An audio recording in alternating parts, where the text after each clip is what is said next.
Bonjour à tous, bonjour à toutes. Merci pour ceux qui nous rejoignent malgré le changement d'horaire en plein goûter, ça fait plaisir. Et puis surtout, bonjour à Jean-Marie Corda. Bonjour Jean-Marie, comment ça va?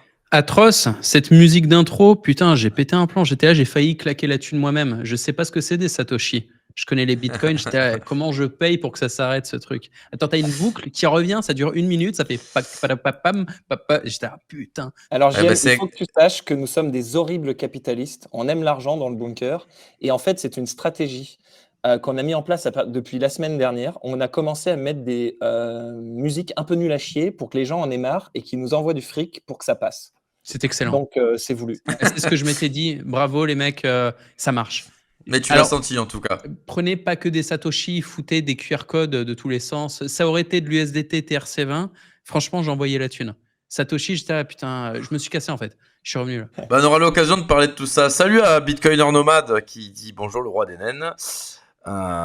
Salut à Salut. tous. C'est Le c'est vrai Bitcoiner qu'on nomade. c'est vrai cool qu'on comme nom. t'appelait comme ça avant. C'est toi qui t'étais donné ce fameux nom, Jean-Marie? Ouais, nomade, c'est nomade patriote. Nomade patriote. Ouais, moi, je Il y a t'avais connu à cette 15 ans. époque-là sur Égalité et Réconciliation. Je pense que c'était en Ouais. 2012 ou en 2013. Et dans ce vieux monde des nationaux français, tu vois, il y Ouais. avait ce mec-là qui était arrivé, qui jonglait. Tu avais un profil qui était à l'époque hyper atypique. Et je m'en souviens, Ouais. ça avait attiré mon attention. Et j'avais commencé à te suivre. Et à l'époque, tu étais encore tu faisais du festival de rue. Ouais. Ah ouais, je faisais du spectacle de rue avec un drapeau français, ce qui est Oh là rare. là, c'est Ouais, interdit ça. je faisais du nationalisme en Inde, des trucs comme ça. C'était spécial, hein. Mais aujourd'hui, tu te finis en tôle pour faire ça. Je pense qu'il faut le faire avec un drapeau palestinien ou LGBT ou les deux. Ah, je sais pas, j'ai pas remis les pieds en France depuis plus de 10 ans. Aucune idée. Mais je te crois sur parole, oui. Mais en tout cas, les gars, si vous connaissez pas JM Corda, il a un parcours qui est hyper éclectique. C'est un mec qui peut passer du porno au spectacle de rue. Maintenant, il est dans la tech. Avant, il a fait du coaching sur la sexualité. Il est producteur de contenu à succès. Donc, il est un petit peu toujours là où on l'attend pas. Mais je pense que ça va être un live super intéressant. D'ailleurs, tu me parlais du concept de battle de bibliothèque tout à l'heure. Ouais. Là, je suis dans un truc de networking à l'hôtel Mercure. Je devrais pas le dire, hein, mais c'est du talk. Tu peux nous expliquer ce que c'est ce concept? Alors félicitations hein, pour rentrer dans les battles convoités, les battles de bibliothèque. Quand tu es un intellectuel français, en tant que créateur de contenu, c'est important dans le background de prouver ton autorité avec une belle bibliothèque. L'important, c'est pas d'avoir lu les livres. L'important, c'est que la bibliothèque soit jolie. Là, tu n'aurais jamais dû taper dessus. C'est comme une fausse montre. Faut jamais avouer. Tu vois. Mais ouais. Mais une belle harmonie de couleurs. Là, tu as des livres verts à la reliure dorée. C'est parfait. Stéphane Edouard, il a une grosse bibliothèque. Oui, C'est ça. mais au niveau chromatique, c'est dégueulasse. Ça va de toutes les couleurs. C'est un arc-en-ciel, son merdier. Et donc, ça va pas. Mais Hein, c'est parce que lui, ça va mieux. je crois qu'il les a vraiment lus. C'est pour ça qu'il C'est n'y a pas de l'erreur. calcul au niveau du. C'est L'erreur de l'erreur. débutant. Ouais, ouais. Trop naïf. Stéphane est un peu naïf. Ouais. Sinon, excuse-moi, je te coupe, quel malpropre. Mais la promesse de ce live, pour ceux qui nous suivent ou qui nous suivront en rediffusion, ça va être aussi forcément comment monétiser ses passions et comment être comme Jarod, parce que Jean-Marie, c'est un peu le Jarod, si vous avez connu l'émission Le Caméléon sur M6 dans les années 90. C'est-à-dire qu'à partir du moment où tu décides de faire quelque chose et que ça te plaît, tu es censé pouvoir devenir bon et le monétiser. Et Jean-Marie, c'est un peu un modèle là-dessus, donc on va pouvoir en discuter après la revue d'actualité où on va un peu se marrer sur ce qui se passe en ce moment en France. Je vois que ça parle de Charles de Ripper en commentaire. Big up à mon ami Charles. C'est un bon copain. Ouais, peut-être qu'on l'invitera un jour dans le bunker, qui sait. Je peux lui faire passer le message, ouais. Je suis Ce venu serait parce que top. Tougan m'a fait passer le message. Hein. Je connaissais pas le bunker. Tougan m'a dit ouais, c'est des mecs sympas, je suis passé chez eux, c'était cool, tu veux passer? J'ai même pas regardé, j'ai dit ok. Tougan est un mec direct. Si c'était de la merde, si vous étiez chiant, il m'aurait rien dit en fait, il m'aurait pas fait passer le message. Bah, Tougan, pour ceux qui savent pas de qui on parle, c'est Tougan Barra. C'est quelqu'un qui avait fait beaucoup parler de lui sur YouTube notamment parce que c'est un gros entrepreneur qui vendait des formations. Je sais pas s'il fait toujours ça d'ailleurs, mais qui vendait des formations. Il avait l'habitude de dire pour rigoler qu'il était millionnaire en vendant des PDF. Voilà. Ah, mais il rigolait pas. Ouais, je sais, mais il le disait en rigolant, quoi. Ouais, ouais, Et ouais. en commentaire, on a MG qui nous met on veut des naines. C'est quoi le private joke là? J'ai été connu pour un mème dans lequel je disais j'ai baisé une naine, qu'est-ce qu'il y a? À un Ouais. moment, j'étais dans un clash et je sais pas pourquoi, argument d'autorité, toi, tu as ta bibliothèque. Bon, bah, moi, j'ai partagé des moments délicieux avec ces créatures qu'on appelle les naines et c'était mon argument d'autorité. Et les gens ont clippé ce moment, ils l'ont coupé, et c'est passé dans plein de vidéos de gros créateurs que je connais même pas qui étaient là. Ils racontaient leurs conneries, et au milieu, t'as moi qui débarquais et qui disais, mais j'ai baisé une naine, moi, qu'est-ce qu'il y a? J'ai kiffé. Tu sais qu'au Non, Texas, j'ai tu peux kiffé. faire venir des stripteaseuses naines pour ton enterrement de vie de garçon. Je trouve À quoi ça hyper Texas? badass. Il faudrait lancer ce type de business en France pour ceux qui veulent Je de la pense pas suite que c'est derrière les autorisé. lignes. Je pense pas qu'en France c'est autorisé. Il va y avoir un arrêté préfectoral dans les 2 semaines. Enfin bref. Ouais, c'est Bon, vrai. à Dubaï, en tout cas, dernière soirée que j'ai fait, grosse dédicace à hub.xyz. J'étais là et j'ai insisté auprès de l'organisation parce que j'avais vu des photos des précédents événements où il y avait des nains. Je leur ai dit, s'il vous plaît, les gars, vous voulez me faire plaisir, rappelez les nains. Ils m'ont dit, mais Jean-Marie, avec plaisir. Et donc, j'ai des photos de moi avec les nains à l'événement et grand moment de bonheur. Et par contre, toi, JM, d'habitude, tu mets souvent des danseuses un peu hautes quand tu fais des lives sur YouTube. Tu le fais Hmm. toujours, ça? C'est quoi la stratégie derrière? Alors, pour ceux qui captent pas, derrière, il y a un siège massant et effectivement, des fois, il y a une modèle. Et donc, il y a une fille sexy qui est assise derrière, qui se fait masser, qui passe, qui me caresse, qui me fait des bisous sur mon crâne luisant. Et la stratégie, c'est quoi? C'est que je bosse beaucoup, je bosse tous les jours. Et le dimanche, je fais souvent un live. Et des fois, je suis pas motivé. Donc, pour me motiver, je me suis dit, tu sais quoi, je vais appeler des copines que je peux payer pour être là, et des filles qui viendraient pas forcément. Tu vois, j'ai accès à des catalogues de modèles. Et donc, je les paye comme ça, je me les fais livrer et elles viennent danser dans le fond. Ce qui fait que pendant le live, je suis motivé. Je me dis, ah tiens, j'ai rendez-vous avec une meuf que elle me plaisait sur catalogue, on va voir ce que ça donne. Elle est là dans le fond, elle gigote autour de moi, elle vient me caresser un peu et tout ça. Ça me motive. Et à la fin du live, bon, bah, c'est le grand jeu, tu vois. J'essaye de faire quelque chose. Et ça marche pas. Donc après, je raconte à mon audience si ça a foiré, si ça a marché, quelle est la stratégie. Des fois, c'est drôle. C'est-à-dire que je suis en plein live et je monte la stratégie par rapport à la meuf qui est derrière. Et j'explique à mon audience, voilà, dès que le live va finir, aujourd'hui, ça va être ça ma stratégie. Je vais faire ça, ça, ça. La meuf parle pas français, parce que je suis pas en France. Et donc, elle comprend pas ce que je raconte. Donc, je suis là, en sa présence, en train d'expliquer ma stratégie foireuse pour la séduire. Et semaine suivante, j'explique comment ça a foiré, en fait. Et dans le commentaire, il y a un gars qui met: «Tu es le cousin à Tate». Je trouve qu'il y a quand même pas mal de points de similitude entre toi et Tate, mais contrairement à Tate, toi, j'ai l'impression que tu es vraiment 100 transparent. J'ai pas l'impression que tu mentes beaucoup à ta communauté, et un mec comme Tate, par exemple, il aurait jamais dit que la meuf qui est derrière son live, il l'avait payée, et ça, c'est, tout à ton honneur. C'est différentes stratégies. Je ne sais pas s'il est dans le mensonge. Moi, je fais partie de sa communauté à Tate. Je suis rentré dedans il y a 3 ans et il a un network professionnel VIP de très, très haut niveau. Ouais, ouais, ouais. J'ai obtenu des choses incroyables dedans. Donc, je vais certainement pas lui manquer de respect, mais il a un positionnement qui n'est pas le même que le mien. Il a un positionnement très, très fier. C'est-à-dire que sa personal brand, c'est d'être Mister Perfect, selon ses critères à lui. Mmh. Mais genre, sa personal brand, ça sera de dire: «Je ne me trompe jamais». Moi non, je suis humain, je fais que ça, me tromper. Je fais plein d'erreurs. J'apprends de mes erreurs, ouais, mais je me plante. Sa personal brand, c'est de dire: «Je suis le plus beau, je suis le plus grand, je suis le plus fort». Moi, ma personal brand, c'est de dire: «Bon, soyons honnêtes, je suis petit et chauve». C'est pas tout à fait la même approche. Mais par Il contre, faut rendre à César ce qui est à César. J'ai l'impression, peut-être que c'est moi qui ai eu un train de retard sur Tate, mais j'ai l'impression que t'as quand même été un peu sur les mêmes créneaux avant lui. C'est-à-dire que il me semble que tu avais quand même fait, t'avais cette présence sur YouTube, t'as quand même fait un club d'entrepreneurs et d'investisseurs, t'as fait de l'expatriation, beaucoup de trucs qu'il a touché plus ou moins, mais tu l'as fait avant lui. J'avais 2 ou 3 ans d'avance sur lui, ouais. En gros, Ouais. j'ai créé, DBL qui était la première grosse communauté privée payante en France. On était 2000. Ça a eu un énorme succès au point que le gouvernement était sur mes côtes.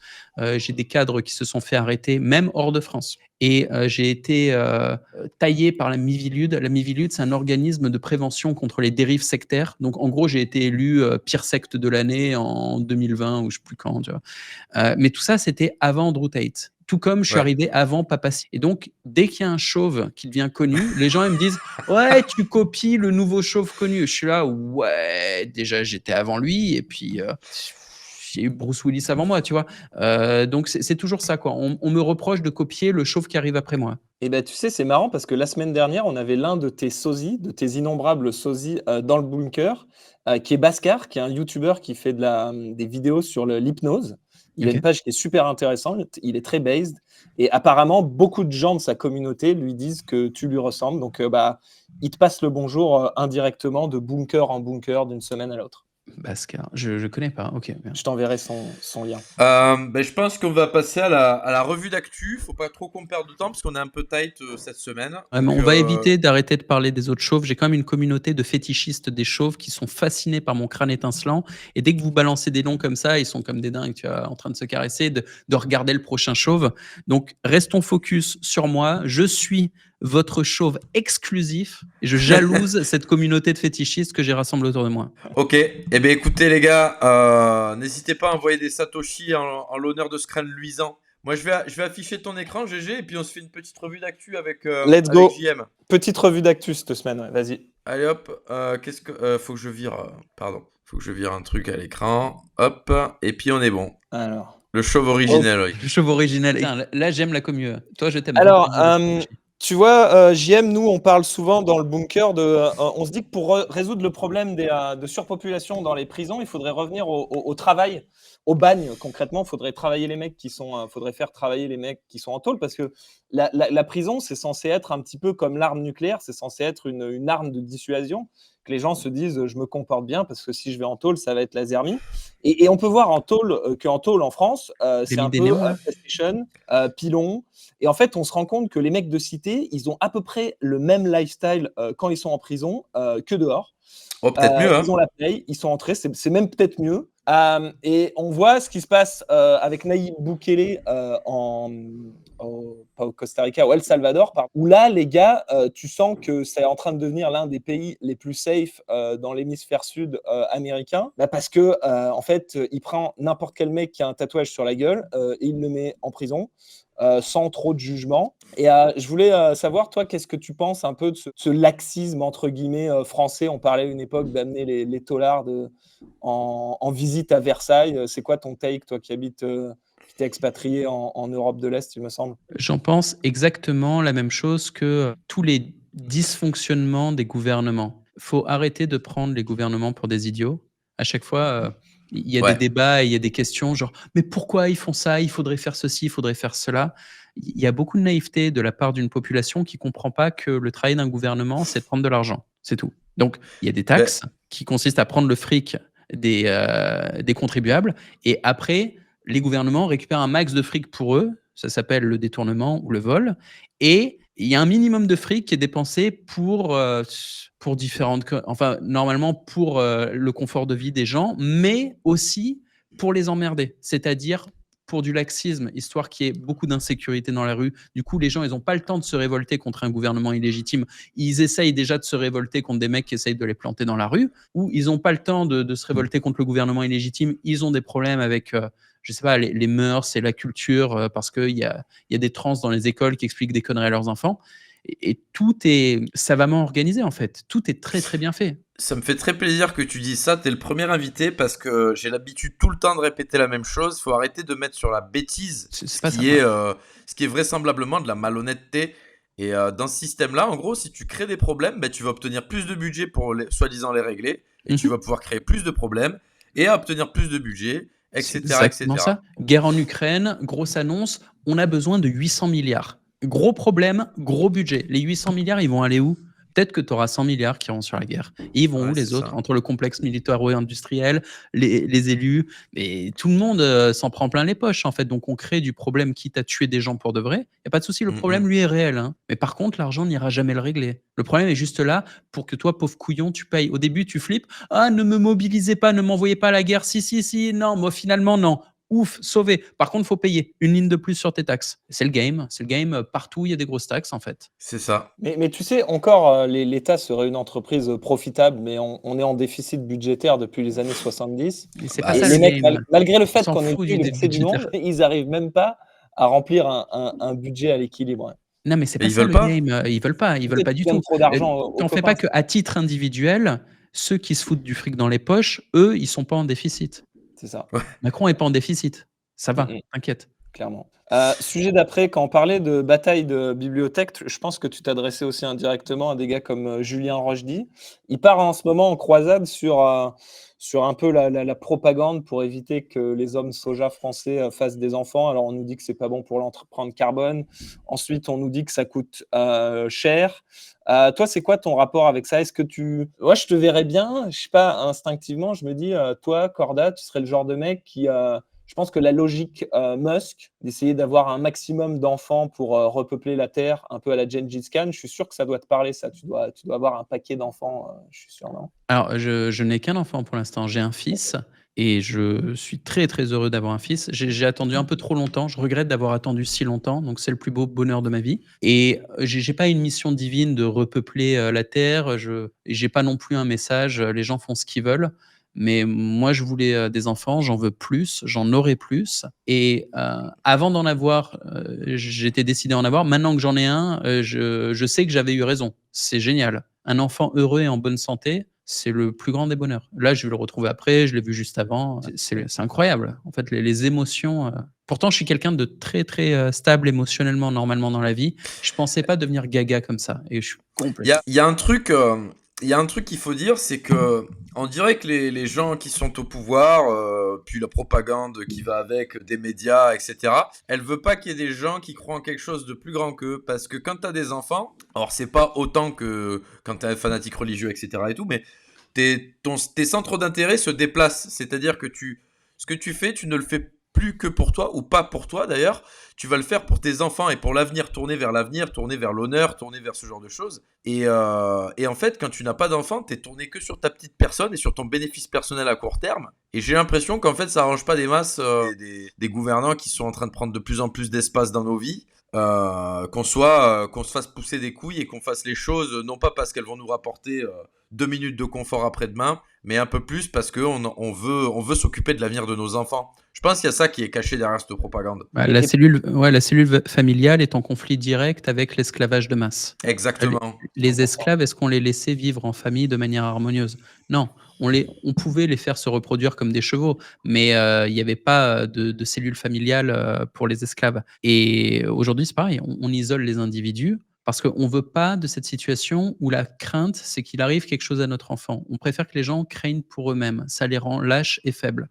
C'est un type qui a peur pour son enfant est capable de tuer.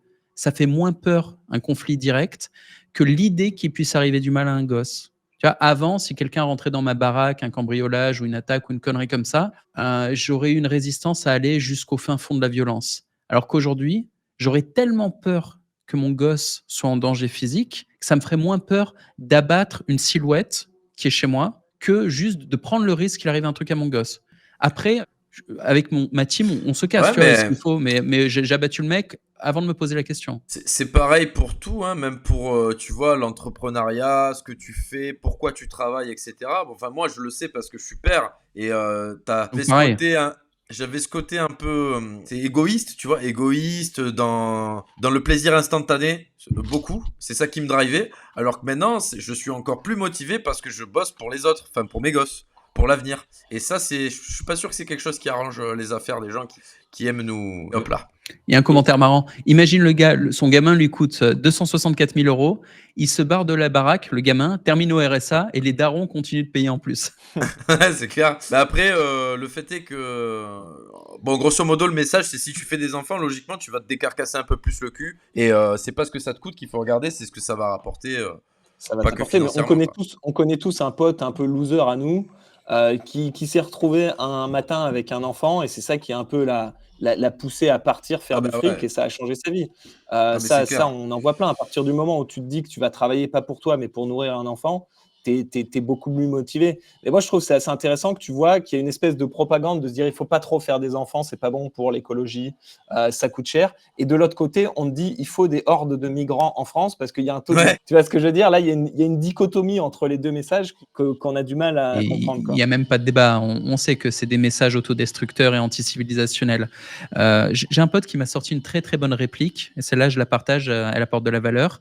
C'est un enfant est la plus belle des choses quand on en fait sa priorité, et au contraire, c'est la pire des choses quand ça n'est pas notre priorité. Donc, le gosse doit être notre priorité absolue. Et quand c'est le Ouais. cas, toute notre vie s'harmonise autour de ça.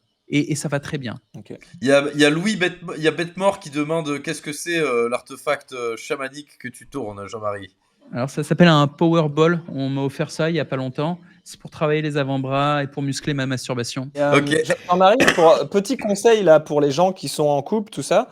Toi, tu revendiques le fait que la prostitution, ça peut aller de pair avec une vie de couple épanouie et que c'est même fortement conseillé. Est-ce que tu peux élaborer? Pendant des années, j'ai beaucoup parlé de sexe tarifé parce que j'étais un gros consommateur et j'ai fini par réaliser que j'avais une énorme addiction sexuelle. Pendant la grossesse de ma femme, il y a une période où elle m'a dit s'il te plaît, fais un effort, arrête d'aller aux putes. Et c'était légitime. Une grossesse, c'est un moment où ton épouse, la mère de ton enfant, risque sa vie pour te donner ce que tu as de plus précieux, c'est-à-dire ton enfant. Donc, quand elle a des demandes, surtout avec les hormones et tout, tu vois, qui te dit juste arrête d'aller voir d'autres femmes, là, juste pendant cette période, tu peux faire ça pendant 2 semaines, c'est possible. Tu es là, bon, je vais faire un effort, tu vois. Donc, tu fais un effort et moi, je suis un type qui a plus de. Mon body count, il est au-delà de 1000. Tu vois, j'ai été acteur porno pendant 15 ans. J'ai été gros consommateur de sexe tarifé pendant une période à peu près aussi longue. Je suis toujours, honnêtement. Et j'ai eu plein d'amantes ou des sugar baby. Enfin bon, donc j'ai une grosse consommation. Je ne peux pas compter. Je peux juste faire des calculs. Tant d'années multipliées par tant de meufs, tu vois. Et j'ai une idée de mon body count. Approximatif. Mais j'en sais rien. Plus que 1000, Ouais, c'est ça. moins de Ok. 2000, quoi. Entre 1000 et 2000, je pense. Donc Bah, là, c'est bien, on prend de l'avance parce que c'était une question qu'on allait te poser plus tard. donc là, le sacrifice que ta femme a fait par rapport à l'enfant, ça t'a fait un peu revoir ta position là-dessus, c'est ça?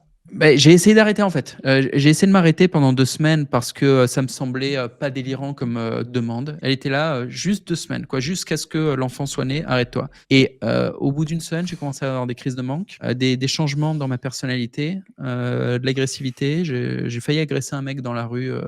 Devant chez moi, je sais pas pourquoi il y a un mec, il était devant chez moi. Je suis sorti de chez moi, de ma porte, et je lui ai fait un gros tête-à-tête. Je voulais le frapper, alors que je suis pas comme ça du tout. Je suis pas un garçon agressif. Enfin, tu vois, ça fait plus de 10 ans que je suis sur YouTube. On m'a jamais vu menacer quelqu'un sur YouTube. Et dans la vraie vie, j'aime beaucoup les sports de combat, mais je suis quelqu'un de très courtois. Je n'agresse pas les gens. Je ne déclenche pas des combats pour rien comme ça. Et C'est là, si, en marrant. fait. C'est marrant parce que tu savais qu'il y a il y a énormément d'hommes qui, pendant la grossesse de leur femme, ont une diminution de la testostérone. Et c'est une faculté peut-être héritée parce que si tu es toujours sur le marché du sexe pendant que ta femme est enceinte, tu es moins en proie à, si tu vois, si t'es un homme des cavernes, à continuer à la nourrir, à t'occuper du marmot et tout. Mais toi, t'as pas du tout ressenti, bien au contraire, de diminution de ta testostérone durant la grossesse de ta femme. J'en sais rien. Tout ce que je sais, c'est que quand j'ai essayé d'arrêter, j'ai eu des crises de manque et je suis devenu à moitié fou. Et j'étais très en colère, en fait. J'étais en colère contre tout le monde, mes employés, des gens dans la rue. Ils m'ont rien fait, hein, tu vois. Ok. Le mec, il était devant chez moi, il était juste sur mon territoire et je sais pas, je suis devenu parano. Et contre ma femme, j'étais très en colère contre ma femme qui était responsable donc de mon malheur, parce que je me faisais plus plaisir. Et j'ai appelé des potes qui sont aussi des producteurs porno, mais producteurs acteurs, des mecs qui baissent beaucoup, des mecs qui sont accros aux prostituées aussi, en leur demandant ça vous fait ça aussi. Ils m'ont rionné, ils m'ont dit mais es-tu fou? T'as arrêté comme ça sans voir un psychiatre, sans médoc, tu savais pas quoi enfin ça marchait pas d'arrêter. Et eux le savent. Ils étaient au courant qu'ils étaient accros. Et moi, je suis là, mais non, je savais pas que j'étais accro. T'avais déjà essayé d'arrêter? Je suis là, non. Et t'as déjà eu besoin d'arrêter? Non, ça va, j'ai du succès avec mon business, donc j'ai les moyens de payer, donc je continue de payer. Et ils m'ont dit, mais oui, on est accro, évidemment qu'on est putain d'accro. Mais ça va, ils vivent bien, tu vois, ils vivent pas comme une honte ou quoi. Et moi, ça m'a fait un choc. Je me suis toujours trouvé cool, genre ouais, j'ai accès aux femmes. Et là, j'ai réalisé, ah putain, j'ai une addiction grave, j'ai une addiction physique, parce que j'ai toujours pris les junkies pour des merdes. Et là, je me suis dit, ah putain, je suis junkie. Parce que t'as Ouais. pas les effets secondaires. En plus, moi, j'éjacule pas. J'ai des techniques de rétention séminale. Donc, je suis pas fatigué. Je baisse une meuf et après, je suis en pleine forme. J'ai toujours mon sperme. Et j'ai aucun effet secondaire. Au contraire, j'ai des bonnes idées de business, j'ai de bonnes idées créatives après le cul. Je suis de bonne humeur. Je me voyais pas comme un drogué. Pour moi, la drogue a des effets secondaires néfastes. Mais non, le fait d'être dépendant du truc, c'est quand même une addiction. Même si j'ai pas d'effet néfaste, il y a quand même une addiction. Et donc là, t'es comment? T'essayes de te soigner? Tu le vois comment là? Ah non, j'ai renoncé, j'ai abandonné, je suis une cause perdue. Ça va, il y a pire comme addiction parce que concrètement, le fait de savoir que tu es addict, c'est chiant, mais c'est comme un alcoolique en fait, hein. Moi, j'avais un pote alcoolique, il a essayé d'arrêter de boire, il a arrêté de boire pendant 2 jours, il commençait à trembler, à avoir des gouttes de sueur. Il a appelé les alcooliques anonymes, ils lui ont dit: «Monsieur, buvez une bière». vous ne pouvez pas arrêter comme ça du jour au lendemain. Vous allez y passer, quoi. Et il y en a un dans les commentaires, il dit quand elle est pas enceinte, t'entends pas ses éventuelles demandes bizarres. Non, mais mon épouse, quand elle m'a rencontré, j'étais acteur porno, j'étais comme j'étais, je lui ai fait aucun secret, quoi. Day one, elle savait. Mais en fait, elle me connaissait même d'avant. C'est pas une fille que j'ai rencontrée, voilà, non, c'est une fille, elle me connaissait depuis longtemps et elle est devenue ma femme.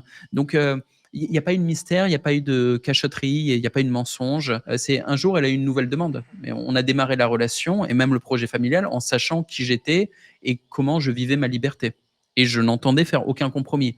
Et c'est elle qui m'a demandé, sans me mettre la pression, en mode je sais que c'est pas le deal, je sais que tu m'as dit que tu veux rester libre, mais là, pendant cette période précise, est-ce que tu peux, s'il te plaît, faire un effort? Et c'est là où j'ai réalisé en fait que j'avais une addiction. Et depuis, je suis beaucoup moins enthousiaste à parler publiquement de sexe tarifé parce que c'est faire la promotion d'une addiction. C'est pas sain, c'est pas de la valeur. Je pense que vaut mieux avoir un body count faible, apprécier ses relations et être apte à une cellule familiale traditionnelle parce qu'il n'y a rien de mieux que la famille traditionnelle. C'est supérieur à ce que je suis et je n'y suis pas apte. Donc, je suis inférieur. Après, je pense que ça dépend aussi des gens. Je pense que toi, tu es une personne qui a un appétit qui est un peu plus élevé que la moyenne. Et donc, forcément, tu peux pas prendre ton cas pour une généralité, je pense. Ouais, mais je l'ai aggravé. C'est-à-dire, de base, j'avais une impulsion spéciale. Sinon, je serais jamais devenu acteur porno. Mais le fait que j'ai réussi, j'ai fait carrière, ça a bien marché. Je suis devenu number one acteur français sur le plus gros site du monde. Et qu'en plus de ça, je consommais. Et je suis pas le seul, tu vois, Rocco Siffredi aussi. C'est un type, il est acteur, il consomme des professionnels, il baisse des meufs sur le côté, il a une épouse. Et lui c'est un fou, il se tape même des vieilles, il se tape tout. Et c'est au-delà de moi, tu vois, en termes de dépendance. Ouais, c'est l'addiction qui parle, c'est plus le challenge de la conquête ou ce genre de truc. Il a déjà accès, puis maintenant il est au fond de l'addiction. Il en faut il faut le faire pour le faire, quoi. Voilà. Ouais, mais moi non plus, il n'y a aucune conquête, il n'y a rien du tout, je m'en fous. Moi, c'est 40 minutes, j'ai pas le temps. Idéalement, c'est mon assistante qui fait mes commandes, je me les fais livrer et je discute pas après. Mais tu sais, je pense que de toute façon, sur les addictions, on a tous des addictions plus ou moins. Moi, personnellement, c'est le café, les réseaux sociaux, des choses comme ça. J'ai réussi à arrêter le café. Et ça fait 2 mois là que j'ai arrêté. Et je t'invite à arrêter. C'est mieux. On a plus d'énergie au final. Ok, intéressant. Mais je pense qu'il faut les choisir, ces addictions. Il faut choisir ces addictions et prendre celles qui sont, on va dire, qui ont le moins d'effets négatifs et puis vivre avec. Parce qu'un humain sans addiction, je pense pas qu'il y en ait beaucoup, tu vois. Faut choisir ses combats. Tu peux pas gagner tous les combats à la fois. C'est ça. Tu peux être addict à plein de choses, hein, parce que il y en a qui sont. Moi, je l'ai été complètement accro au sport, mais à un point où ça devient délétère aussi sur ta famille, ce genre de choses, ça peut arriver. Et en fait, comme il a dit Jean-Marc, faut choisir ses combats. Il y a des priorités absolues, que ce soit pour toi ou pour ta famille. Et puis il y a d'autres trucs, tu sais que tu devrais t'améliorer, mais bon, tu vois, c'est bon si ça impacte pas directement. Si ça impacte pas directement ta quête principale, et ben tu fais avec, quoi. Et l'addiction au sport est très très similaire parce qu'il n'y a pas des effets secondaires malheureux. Tu vois, tu dis c'est bien, je fais du sport, c'est bon pour la santé. Moi aussi, je tire mon coup, c'est bon pour la santé. Et non, l'addiction au sport, quand tu arrêtes de faire du sport parce que tu as une opération, tu dois récupérer ou quoi, là tu te rends compte que tu es déprimé. Tu vois, sans ta dose de dopamine et tout ça du sport. Mais même pas que ça, hein.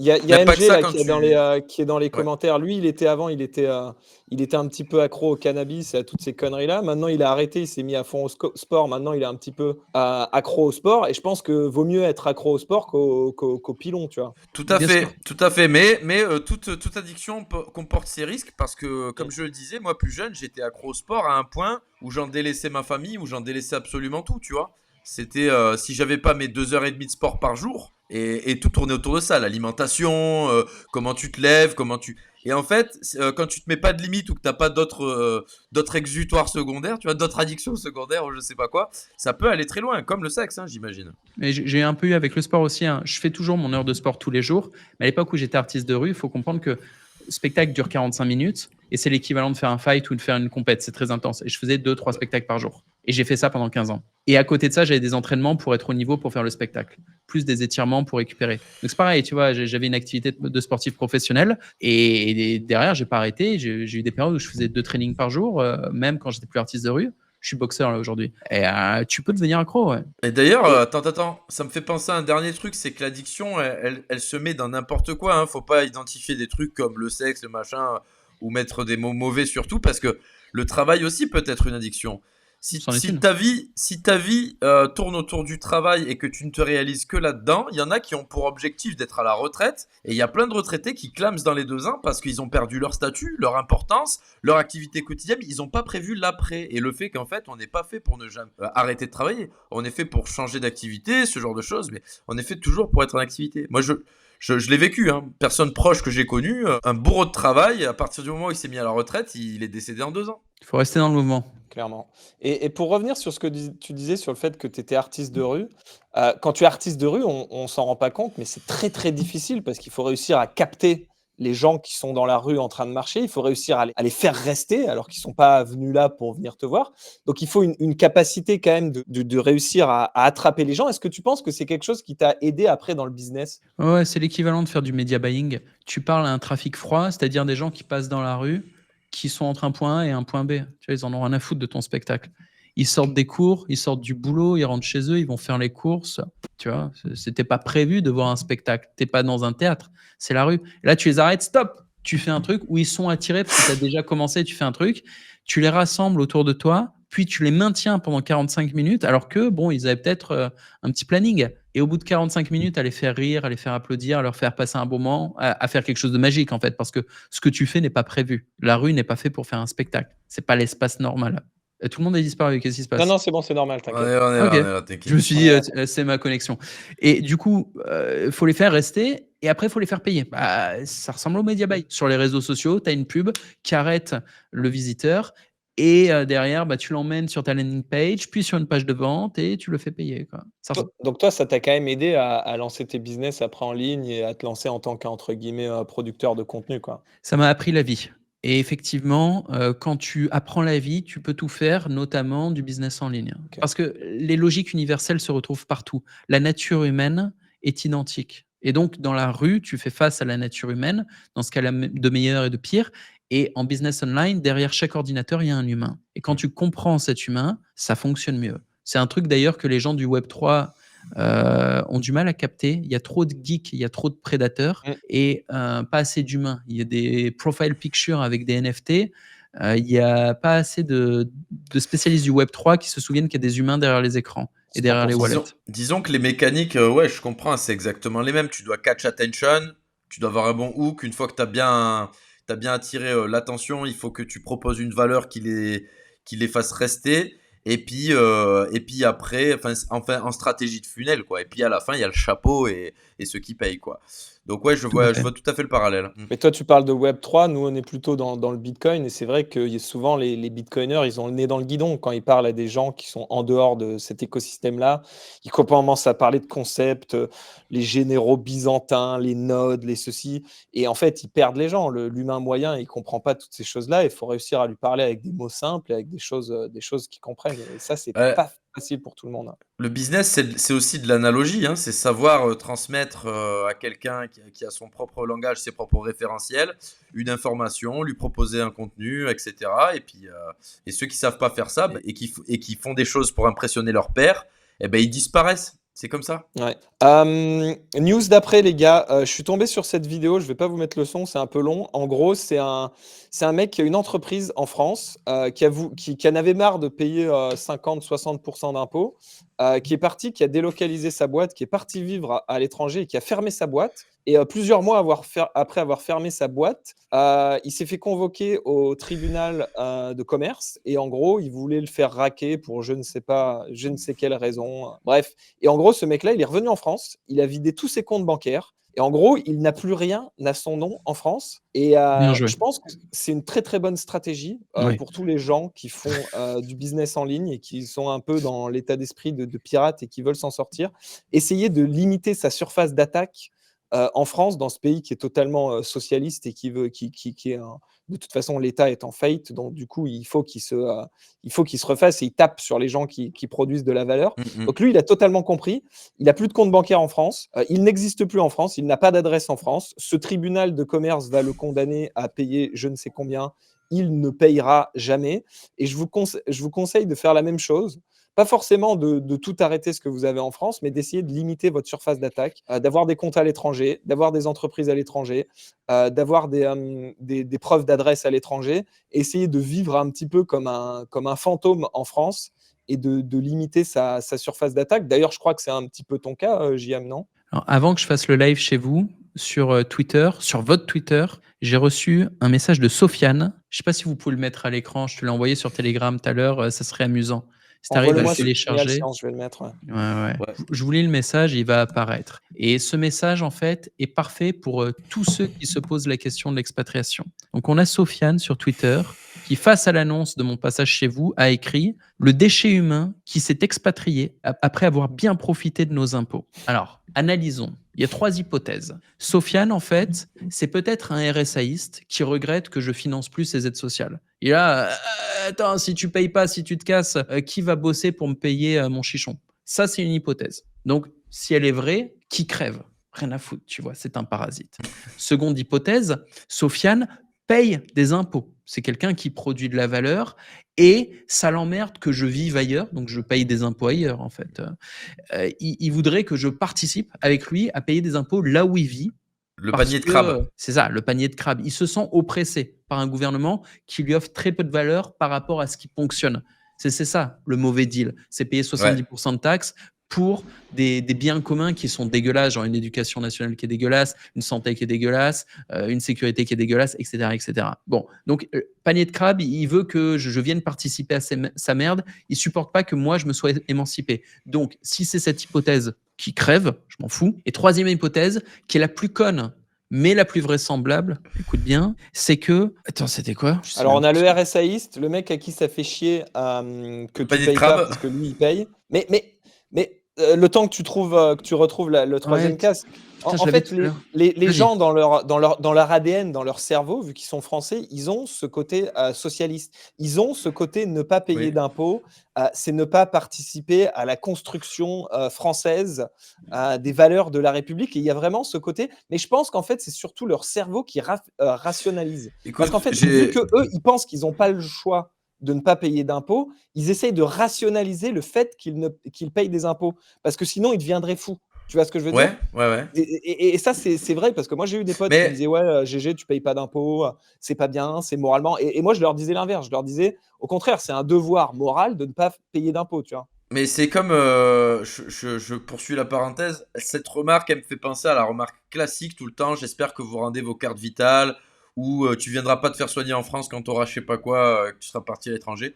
Écoutez les gars, je connais personne, je dis bien personne, qui est parti à l'étranger. D'ailleurs dans le chat, il y en a plein qu'on connaît qui sont partis à l'étranger. J'en connais pas un seul qui, quand il est malade, il revient en France faire valoir sa carte, vitale pour passer 15 heures aux urgences. J'en ai jamais vu. Et puis, tu sais, de toute façon, c'est un peu comme le mec tu sais, qui sort avec une petite grosse, tu vois.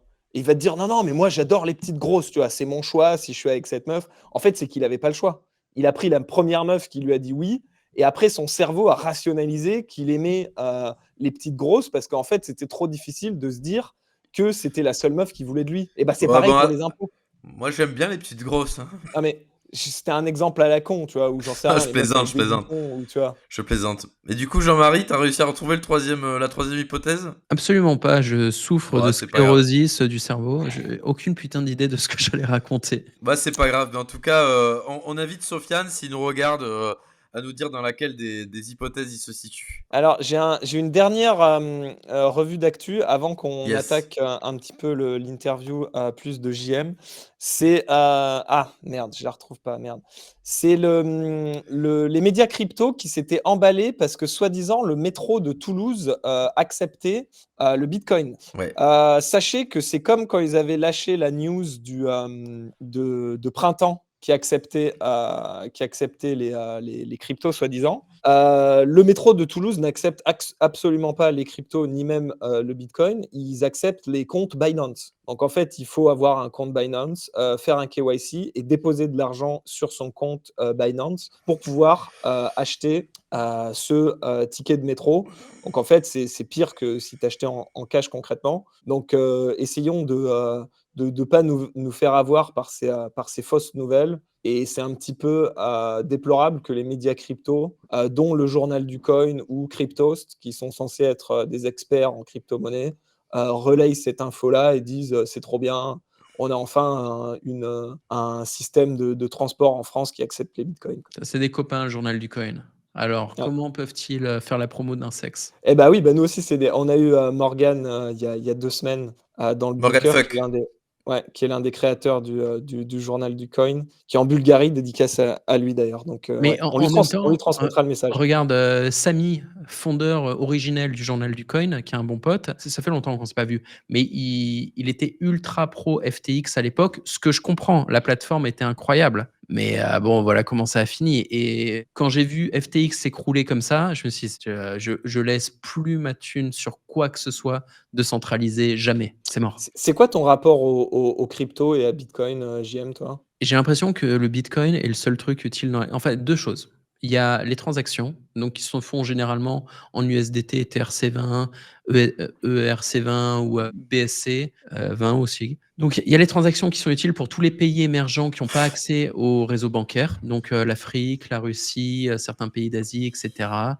Donc génial. Pour ça, la crypto permet de faire des transferts internationaux parce que les banques bloquent, Ouais. surtout les banques communistes européennes. Il y a plein d'anecdotes. Là, je suis en pleine levée de fonds pour Banzai et j'ai certains investisseurs qui n'ont pas pu envoyer les fonds parce que j'ai une société en Estonie. Et donc, le transfert était bloqué par les banques françaises. Ils disaient, c'est quoi ce truc-là? C'est un SaaS. C'est une société en Estonie pour Mmh. un site web. Mais tu as rien de bizarre. Mais les banques bloquent, les investisseurs doivent aller à la banque pour dire, vous l'envoyez le transfert là? Donc ça rend fou. Du coup, la crypto permet de pas avoir ces emmerdes. Tu envoies ton argent, tu es responsable de ton transfert, faut pas que tu le paumes, faut que tu écrives la bonne adresse, mais le transfert se fait. Il y a personne qui vient fliquer en fait. Et ça, j'aime. Et le Bitcoin, comme réserve de valeur, là, il y a une vraie utilité. Et c'est un peu les deux seuls en crypto. Tout le reste, c'est que du casino en ligne quasiment. Bah, clairement, moi, je fais souvent ce parallèle, tu sais, les cryptos, on va dire que c'est de l'angel investment. C'est investir dans des startups qui ont pas de business, qui sont basées nulle part, avec des mecs souvent anonymes derrière. Le Bitcoin, en fait, c'est une matière première. C'est Ouais. comme de l'or, c'est comme du pétrole. Ouais. Et, tu sais, c'est la monnaie la plus difficile à contrefaire. Pourquoi l'or est le roi des métals et le métal qui vaut le plus d'oseille? Faut pas le C'est refaire. parce que c'est le plus difficile à contrefaire. Il s'oxyde Mais pas, il a une densité qui est beaucoup plus élevée que l'argent et le bitcoin, c'est pareil, c'est celui qui a le plus de valeur concrètement parce que c'est celui qui est le plus difficile à contrefaire et ça demanderait le plus d'efforts possible pour reverse the chain ou faire une, Mais 51% alors, attaque. à ceci près que Bitcoin est quand même supérieur en tout point à l'or parce qu'il est divisible à Oui, non mais ça l'infini. bien sûr, non mais ça OK, on va pas Et débat, on est surtout, d'accord là-dessus. alors je suis d'accord avec JM que ce sont les stablecoins qui sont super utilisés notamment dans les pays émergents parce que voilà, il y a le dollar qui a adossé, machin, etc. Mais Bitcoin est tout aussi puissant dans la partie paiement et permet de payer n'importe où dans le monde. Et C'est ce il que est, je vois dans votre espace commentaire. La Bitcoiner Nomade, il dit Bitcoin est encore mieux pour de la transaction JM. Ah bon? Moi, je ouais. croyais que les frais de transaction, les transaction fees, étaient énormes sur la BRC20. Alors attends, Alors attends, Bitcoin de base, c'est un ensemble qui fait à la fois il y a des coins et à la fois il y a le protocole qui permet de s'envoyer des Non, ne fonds. parlons pas chinois. Tu peux envoyer du BTC avec des parlons transaction simple, fees parlons simple. En fait, sur plus BTC, légères? tu peux faire des virements on-chain. Là, à l'heure actuelle, ça vaut à peu près entre 20 et 25 centimes une Ok. transaction et ça prend entre 20 minutes Ouais, et une demi-heure max. Concrètement, là, Ok, ce qu'il y a, c'est c'est mieux que tu as des qu'avant, hein. sous-couches, tu as C'était des beaucoup plus sous-couches cher de avant. layer 2, comme tu peux en avoir sur Ethereum. Le plus connu, il s'appelle Lightning Network. Et en fait, là, ça te permet d'envoyer de manière instantanée et quasiment gratuite. Et Ok, donc Quand on dit Satoshi, en fait, le Satoshi, c'est la plus petite unité de Bitcoin. Ça correspond à 0,01 centime à peu près. voilà. Et en fait, tu peux l'envoyer sur Lightning de manière instantanée et gratuite. Et Ouais. donc il faut se faire chier à avoir, les connaissances techniques pour maîtriser les secondes couches du bitcoin que je maîtrise pas, tu vois? Ah ouais, ouais, Ça fait non, longtemps que non, je suis mais dans bien la sûr, mais crypto, je suis 100 d'accord avec toi, Corda, et c'est là que non mais je c'est une me mets question, je suis beaucoup même de. pas en train d'accabler, Non, je te Alors parle. c'est facile à utiliser Lightning.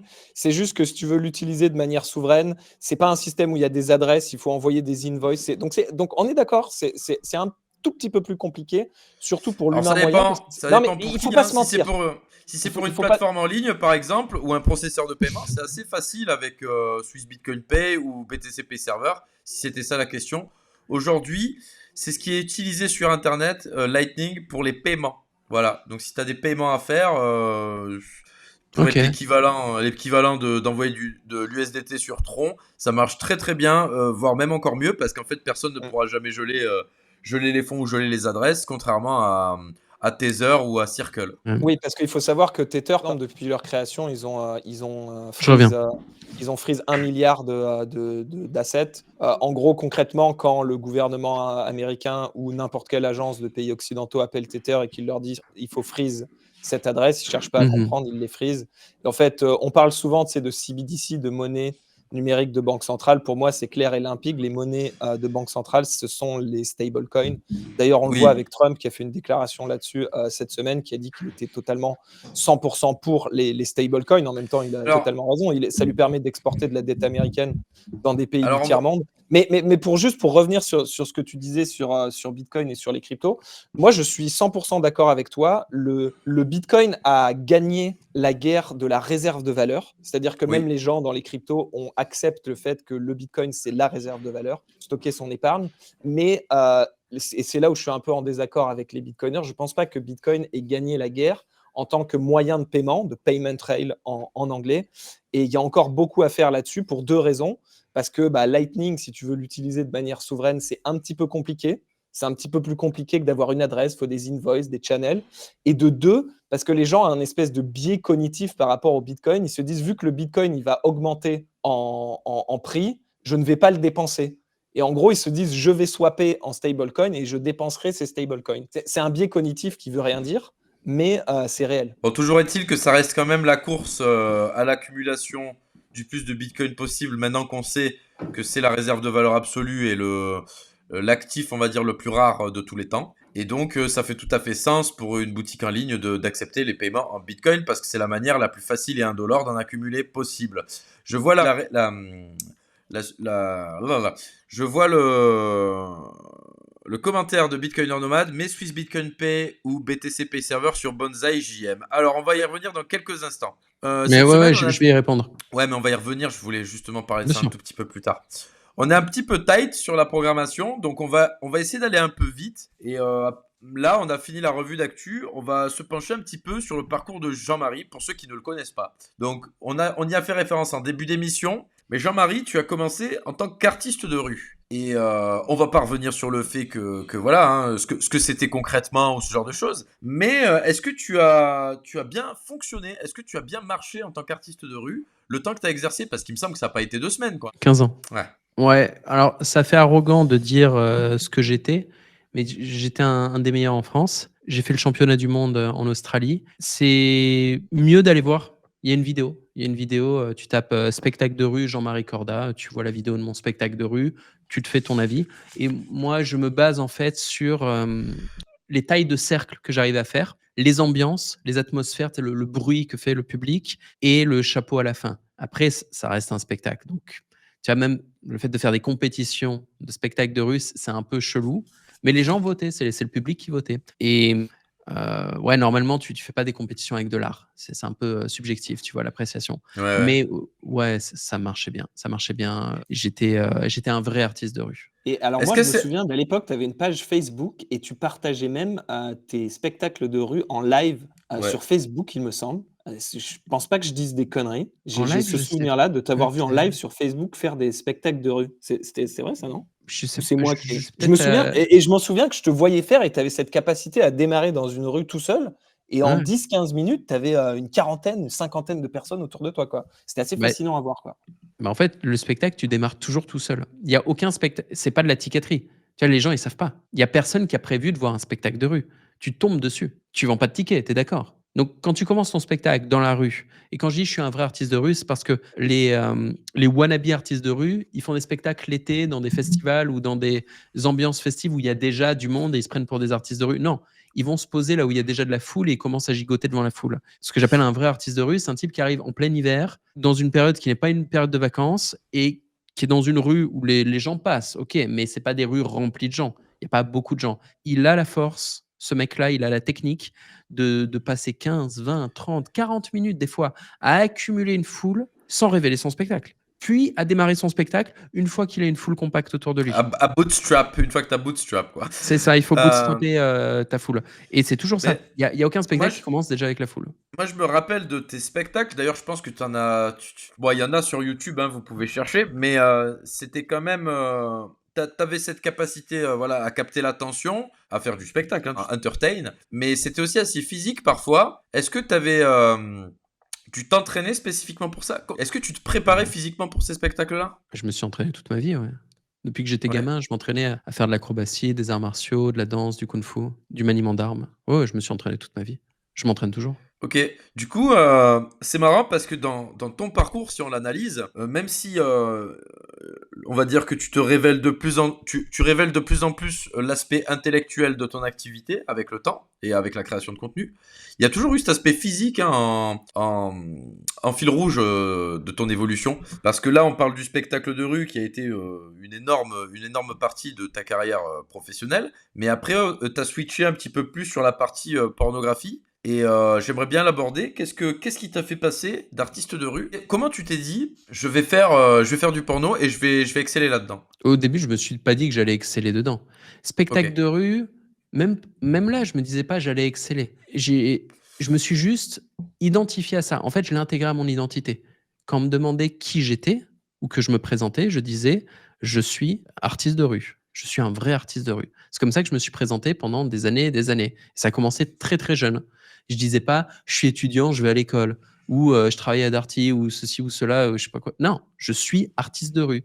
Les gens étaient là: «Ah ouais, Ouais. c'est quoi artiste de rue?» tu vois? Et conversation allait un peu autour de là et j'expliquais ma passion pour le spectacle de rue et mon métier. Et après, pour le porno, je me suis jamais identifié à ça. Je me suis jamais présenté en disant: «Salut, je suis acteur porno», alors que les gens me le demandent genre: «Ah, tu fais ça?» Ils me posent plein de questions sur le sujet et ça rend les gens curieux. Mais, c'était plus pour satisfaire, un fantasme personnel ou, une addiction ou une fascination, tu vois? Je voulais, mettre en scène mes fantasmes, les filmer et faire exactement ce que je veux. C'est-à-dire la fille que je veux, dans le décor que je veux, je choisissais les chambres d'hôtel que je voulais, avec le scénario que je veux, le comportement que je veux. J'étais directeur, j'étais producteur, directeur et acteur.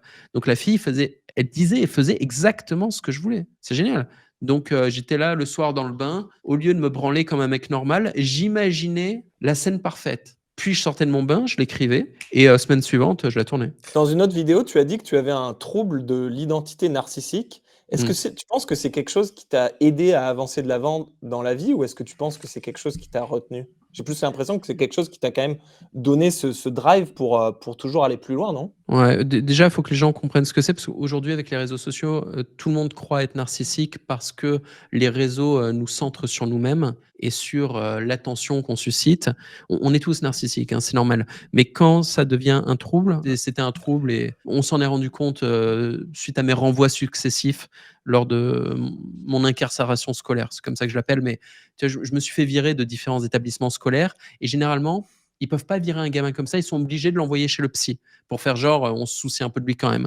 Et à chaque fois, le psy, il disait: «Un trouble de l'identité narcissique» et c'est un trouble de la perception. Donc quelqu'un qui a, ce trouble-là va se croire meilleur qu'il ne l'est, va se croire plus fort qu'il ne l'est, va se croire plus grand qu'il ne l'est. Il va péter plus haut que son cul, ce qui est mon cas. Je suis d'une arrogance crasse et le problème avec ça et il y a un problème et un avantage. L'avantage, c'est que tu as confiance en toi, évidemment. Tu crois que tu es génial, que tout ce que Ouais, tu fais est génial. t'as pas de limitation psychologique à ce que tu peux faire aussi. Tu peux pas te dire, ah, je vais être nul ou quoi, parce que t'es génial. Ah ouais, ouais, tu te dis: «Ça va marcher». Donc tu oses aller dans la rue et faire un spectacle, par exemple. Alors que la plupart des gens crèveraient de honte à l'idée de s'afficher et faire le guignol comme ça dans la rue, face à des inconnus. Donc non, tu y vas. Ou tu oses t'afficher sur YouTube alors qu'il y a plein de gens, ils se diront: «Mais qu'est-ce qu'on va penser de moi? Mes potes vont se foutre de ma gueule ou quoi?» Tu oses partir à l'aventure au bout du monde, tu oses plein de trucs parce que tu te crois, tellement fort, tu vois? Tu dis: «Ça va marcher». Ouais. Le problème, c'est que, ça marche pas, en fait. Le problème, c'est que pour que ça marche, faut bosser. Mais le narcissisme ne te pousse pas au travail. Tu peux être narcissique et feignant, ce que j'étais d'ailleurs au début. Et donc tu te foires et au lieu de te remettre en question parce que tu as pas fait le taf et que, OK, toi tu te prends pour le crack, mais la vérité c'est que tu es une merde et les gens, ils adhèrent pas. Tu vois? Ils s'en foutent que tu aies une autre opinion de toi-même. Si tu proposes de la merde, les gens t'envoient un feedback négatif. Et donc, c'est ce qui se passe avec la plupart des mecs qui ont ce trouble très aigu. Et ils finissent isolés à considérer que c'est la faute des autres, que tout le monde est con et que eux ont raison. Et donc là, les narcissistes, narcissiques se retrouvent isolés, en échec, pauvres, misère sexuelle, enfin la totale, tu vois. Alors que une des sources en général de la réussite et du succès, en tout cas d'arriver à bien performer dans son domaine, c'est de toujours regarder sa responsabilité quand il y a un problème ou quand il y a un Ouais, échec, on est d'accord. et le narcissique fait l'inverse. Il pense que c'est la faute des autres. Et moi, j'ai eu beaucoup de bol, j'ai commencé la rue à 13 ans et dans la rue, en fait, tu peux pas vraiment dire que c'est la faute de quelqu'un en particulier parce que la foule ne fait que passer, tu vois? Genre: «C'est la faute de ce mec-là qui vient de se casser? Ouais et celui-là alors, lui aussi?» Et tu vois d'autres artistes qui, eux, y arrivent. Enfin, moi, c'est ce que j'ai vu quand j'étais gamin, il y avait des artistes qui arrivaient à faire leur cercle, à faire leur spectacle et j'ai bien compris que non, de toute façon, en fait, la réalité, c'est que si je réussissais pas mes shows, à la fin de la journée, j'avais pas de quoi bouffer. C'est aussi simple Exact. que ça. Donc, le côté, c'est leur faute, non, non, c'est: «Tu veux bouffer ou pas?» Et donc il a fallu que je bosse et force est de constater qu'en bossant mon show, ça marchait, moins mal. Au début, ça marchait pas bien, il m'a fallu des années, c'est difficile comme métier et à la fin, ça marchait très bien et ça m'a implémenté, ce truc que c'est le travail. Puis j'ai rencontré un Alors, mec qui m'a appris à bosser aussi, qui m'a forcé. après, j'ai une autre question, désolé, je fais, Je mais t'en je prie, dois avoir vas-y. une petite latence. Justement, ça a fini par marcher et marcher plutôt bien, sinon ça aurait pas duré 15 ans. D'ailleurs, les gars, le marqueur de quelque chose qui fonctionne, si vous voulez savoir si quelqu'un s'en sort ou est bon dans son domaine, c'est est-ce qu'il continue. Parce que généralement, il y a plus de pognon et tu t'arrêtes. Mais parlons-en, du coup, t'as pu gagner ta vie comme ça, hein? Ah mais moi, j'ai arrêté parce que j'étais satisfait. En fait, j'ai arrêté le jour où j'ai fait mon meilleur spectacle. Ok. Et il y a beaucoup de choses dans la vie que j'ai arrêtées le jour où j'ai réussi. Euh, Le porn, j'ai réussi, hein, mais j'ai arrêté. J'ai arrêté il y a 3 ans. C'est bon, j'ai plus rien à faire, tu vois? C'est toujours la même histoire, c'est toujours les mêmes scénarios, c'est Ouais, embêtant. quand t'apprends plus, tu passes à autre chose qui te passionne mieux pour le moment. Mais au niveau des revenus, quand tu étais, pour le porn, ça devait être autre chose, mais quand tu étais encore artiste de rue, j'imagine que la majorité de tes revenus, c'était du cash, c'était des pièces, des billets, que te donnaient les gens. C'est des pièces que tu mets dans des rouleaux et que tu amènes à la banque. D'accord, ouais. Donc, tu faisais partie des gens enfin, tu fais partie des gens qui connaissent l'importance du cash money, du liquide et aussi de l'anonymat. Parce que peut-être que si les gens, ils devaient payer, je sais pas moi, en monnaie numérique de banque centrale s'ils étaient épiés tout le temps, est-ce qu'ils donneraient un artiste de rue? Enfin, Peut-être avec un QR code, des cryptos, mais même à l'époque où je faisais du spectacle de rue, je m'inquiétais sur l'avenir du spectacle de rue. Je me disais: «Comment ça va se passer quand il y aura plus de cash?» Parce qu'il y a ok. plein de pays totalitaires comme la France où le cash a vocation à disparaître et je me posais la question, déjà en tant qu'artiste de rue, je me disais: «Le cash va disparaître, les nouvelles générations d'artistes de rue, comment ils vont faire s'il y a plus de cash?» Donc, tu as été visionnaire là-dessus, parce que c'est exactement ce qui est en train de se passer. J'ai été visionnaire sur plein de choses et c'est pas à mon avantage. Parce que quand Ouais. tu es en avance, les gens te prennent pour un con. Sauf que, à titre individuel, en étant en avance, il y a moyen de profiter des choses. Je me suis cassé de France il y a 15 ans parce que je savais que ça partait dans le mur et j'avais raison. Et il a fallu des années et des années pour que des gens dont c'est le métier, des types spécialisés en politique finissent par se dire: «Ah ouais, effectivement, on se casse aussi». Mais ils ont mis 10 ans de plus que moi à se casser les mecs, alors que c'est leur spécialité et dans plein de domaines où je me fais traiter de copie d'Andrew Tate alors que j'étais en avance sur lui, et cetera, et cetera. C'est l'histoire de Ouais. ma vie. Je suis toujours en avance et il y a toujours des gaulements pour rigoler quand je suis trop tôt et quand ça devient à la mode pour dire que j'ai copié un truc et j'ai déjà arrêté de le faire, tu vois? C'est bon, je l'ai fait déjà. OK.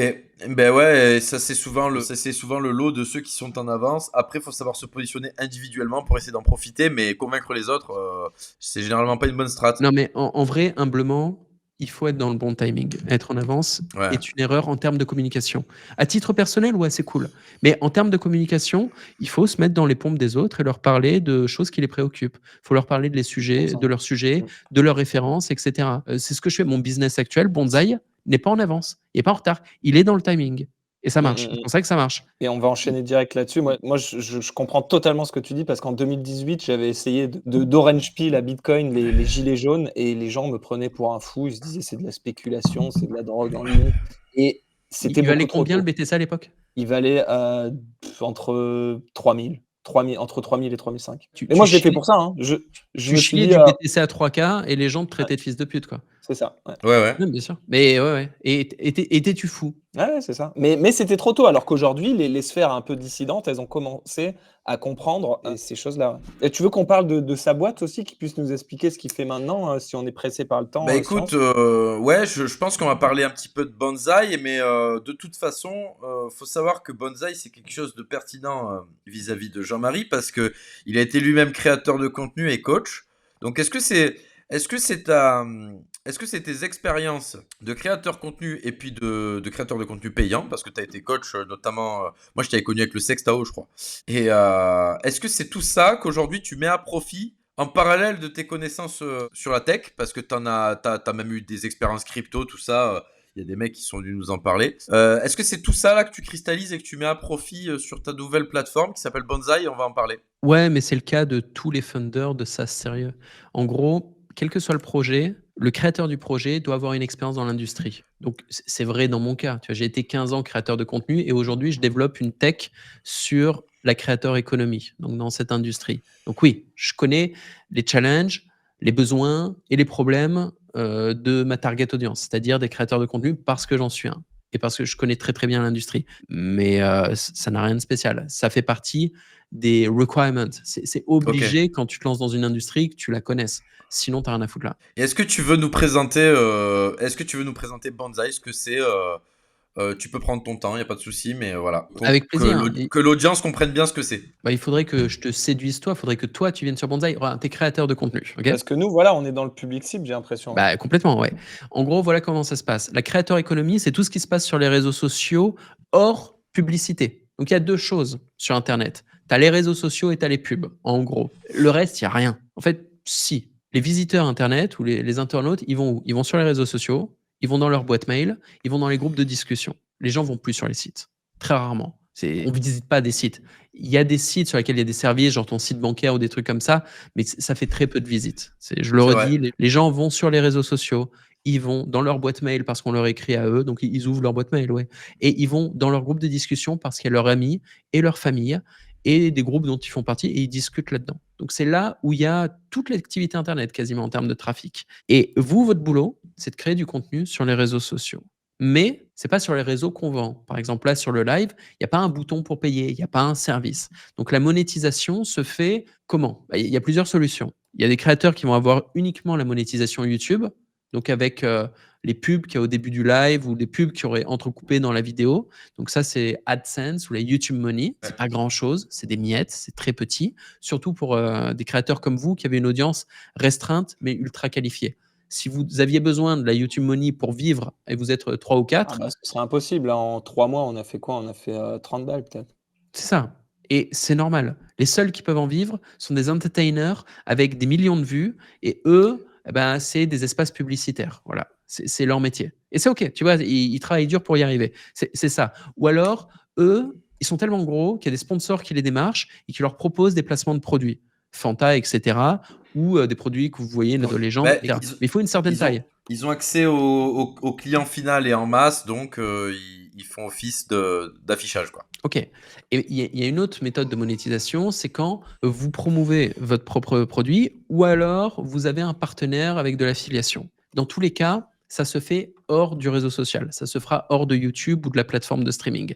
Et pour ça, en fait, le trafic, il faut l'envoyer ailleurs. Et là, dès que tu commences à envoyer le trafic ailleurs et en faire quelque chose, leur proposer un groupe de discussion pour les chauffer, pour leur vendre quelque chose, ou leur proposer un lien d'affiliation, ou leur proposer ton propre produit, quoi que tu leur proposes, ou une newsletter, ou ce que tu veux, dès que tu les sors du réseau social pour les amener ailleurs, eh bien là, on utilise un tool qu'on appelle un CRM, c'est un Customer Ouais. Relationship Manager, et tu as School, tu as Patreon, tu as System.io, tu as ClickFunnels, en fait, tu en as plein qui ont différentes saveurs, on va dire, qui sont plus ou moins agressives d'un point de vue marketing, qui dépendent de la relation que tu bâtis avec ton audience ou ta communauté. Et Bonsaï est un de ces tools-là. Bonsaï est un tool qui sert à envoyer sa communauté ou son audience hors du réseau social pour vendre un produit digital. Ça va être un cours, ça va être une communauté privée, ça va être des consultations, du mentorship, des vidéos personnalisées, tous les produits digitaux que tu as en tête. Et on est un concurrent à School, en gros, ou un concurrent à Patreon. Et la différence, c'est que déjà, on accepte les paiements crypto. On est plus simple à utiliser, je dirais. Le design est plus récent, mais on est sorti après aussi, donc c'est un peu normal. Et on est... non, mais en fait, on est un peu pareil, tu vois. On est un peu pareil en légèrement mieux. Donc, il n'y a pas une méga Quel différence est, entre eux et moi. quel est concrètement l'avantage concurrentiel puisque tu te compares enfin tu compares Banzai à ces plateformes-là. C'est fait pour vendre quoi? Des cours vidéo? Est-ce qu'il y a un accès privilégié, des chats? Comment ça se passe en fait? Quel est l'avantage à utiliser Banzai plutôt que ces plateformes-là, Patreon, School? Un avantage très faible, honnêtement. Ok. Ça sera un peu moins cher et un peu mieux. Donc, ça se joue pas comme ça. En fait, une croissance sur ce genre de marché, ça se joue sur 2 choses. Le premier, c'est la stratégie que je vais faire, c'est aller attaquer les marchés émergents sur lesquels les gros compétiteurs ne sont pas là. Donc, je vais aller sur des marchés genre Asie du Sud, Afrique, Amérique du Sud, sur lesquels les compétiteurs ont 10 ans de retard. Donc, c'est pas School, non, c'est des trucs, dégueux. Tu vois? Genre, GetCourse, genre, Tilda, vous connaissez pas forcément, mais genre, c'est des vieux CRM qui ont 10 ans, qui étaient très bien il y a 10 ans, mais qui aujourd'hui sont outdated. Ils sont périmés, en gros. Ils tournent toujours, hein, mais quand je vais arriver avec ma proposition de valeur, mon SaaS, c'est tellement mieux que dans ces pays-là, là, je peux convaincre des créateurs d'arrêter d'utiliser les anciennes solutions pour venir sur ma nouvelle solution. Donc ça, c'est un facteur de croissance. L'autre facteur de croissance, c'est que la créateur économie va faire un x10 sur les 10 ans à venir. Elle est en croissance, tu vois, elle est en croissance de dingue. Et donc, face à un créateur qui n'a pas encore choisi son CRM, je peux lui proposer, viens sur Bonzai, c'est un peu mieux que la concurrence, c'est un peu moins cher et un peu plus sexy, le design est plus joli. Donc ça marche. Mais un type qui est déjà sur School, sur Patreon, etc., lui dire de venir sur Bonzai, ou l'inverse, tu vois, un type qui est sur Bonzai, s'il se fait démarcher par School pour lui dire viens chez nous, honnêtement, c'est des business sur lesquels il y a beaucoup de captivité sur le créateur. Le Ouais, créateur, une fois qu'il est Mm. là, il veut pas bouger. tu veux dire C'est comme que nous, on est là-dessus, on bouge pas alors qu'on se fait 1000K, hein. C'est le tu, logiciel T'es sur quoi? Rist pour les Ah, balancer le stream partout, et hein. c'est un peu de la merde, hein, Et c'est honnêtement. de la merde, hein. Bah, alors, Restream, ils ont un avantage comparatif par rapport aux autres, c'est leur plugin de chat. Même si tu payes pas, tu peux Ouais. récupérer leur chat et le mettre dans n'importe quel stream et ça fait bridge avec tous les autres chats. Bon, bref, ça c'est des détails. Ceci dit, ouais, ce que tu voulais dire, Jean-Marie, c'est que une fois que le créateur est parti chez Patreon, ça lui coûterait trop et probablement des viewers et du revenu potentiel de se déplacer vers une autre plateforme, c'est ça? Ça coûte des efforts. En fait, ça coûte des efforts intellectuels. C'est surtout ça. Donc, c'est plus facile de prendre un créateur qui n'a pas encore choisi sa plateforme, ou alors il faut un avantage game changer. Par exemple, tous les créateurs qui sont crypto, le fait que nous, on accepte les paiements en crypto, là, effectivement, c'est un argument d'autorité. Ils disent, ah ouais, j'arrive, je suis prêt à faire l'effort parce que mes followers vont pouvoir payer en crypto, ça me plaît. Autre chose, à terme, c'est pas tout de suite, mais d'ici 1 an et demi, 2 ans, il commencera à y avoir un système de gamification Web3 sur Bonzai. Je te donne un exemple. Sur School, ils ont une gamification dans laquelle les users et les créateurs gagnent des points et s'affichent sur des leaderboards. Les leaderboards, c'est des sortes de classements sur des tableaux. Ouais, Et quand tu es en haut du leaderboard, ça déclenche des accès à du contenu exclusif, ce genre de choses. Ok. Sur d'accord. Bonzai, on va avoir un système de reward aussi, mais qui, en plus de déclencher des accès à du contenu, va déclencher une probabilité de recevoir des airdrops. J'ai plein de contacts avec des projets crypto qui cherchent des users qualifiés ou des créateurs qualifiés à qui envoyer des airdrops. Les projets qui veulent faire la promo via des airdrops veulent pas envoyer leurs airdrops à des Pakistanais qui servent à rien. Ils veulent les envoyer à des mecs qui ont du fric et qui ont de l'engagement. On est d'accord. Et du coup, moi, avec Bonzai, mon système de reward détecte automatiquement ça. J'ai un classement des users et des créateurs qui ont l'engagement de la plus haute qualité. Tu vois, c'est donc des utilisateurs internautes qualifiés. C'est ce que cherchent les projets Web3 pour leur promo. Et c'est eux qui vont toucher les airdrops. Donc Et eux, là, ça les rend accros. Tu vois, les utilisateurs Bonzai, ils touchent des airdrops tandis qu'ils font de l'engagement, qu'ils regardent du contenu, qu'ils vendent du contenu, qu'ils achètent du contenu, etc.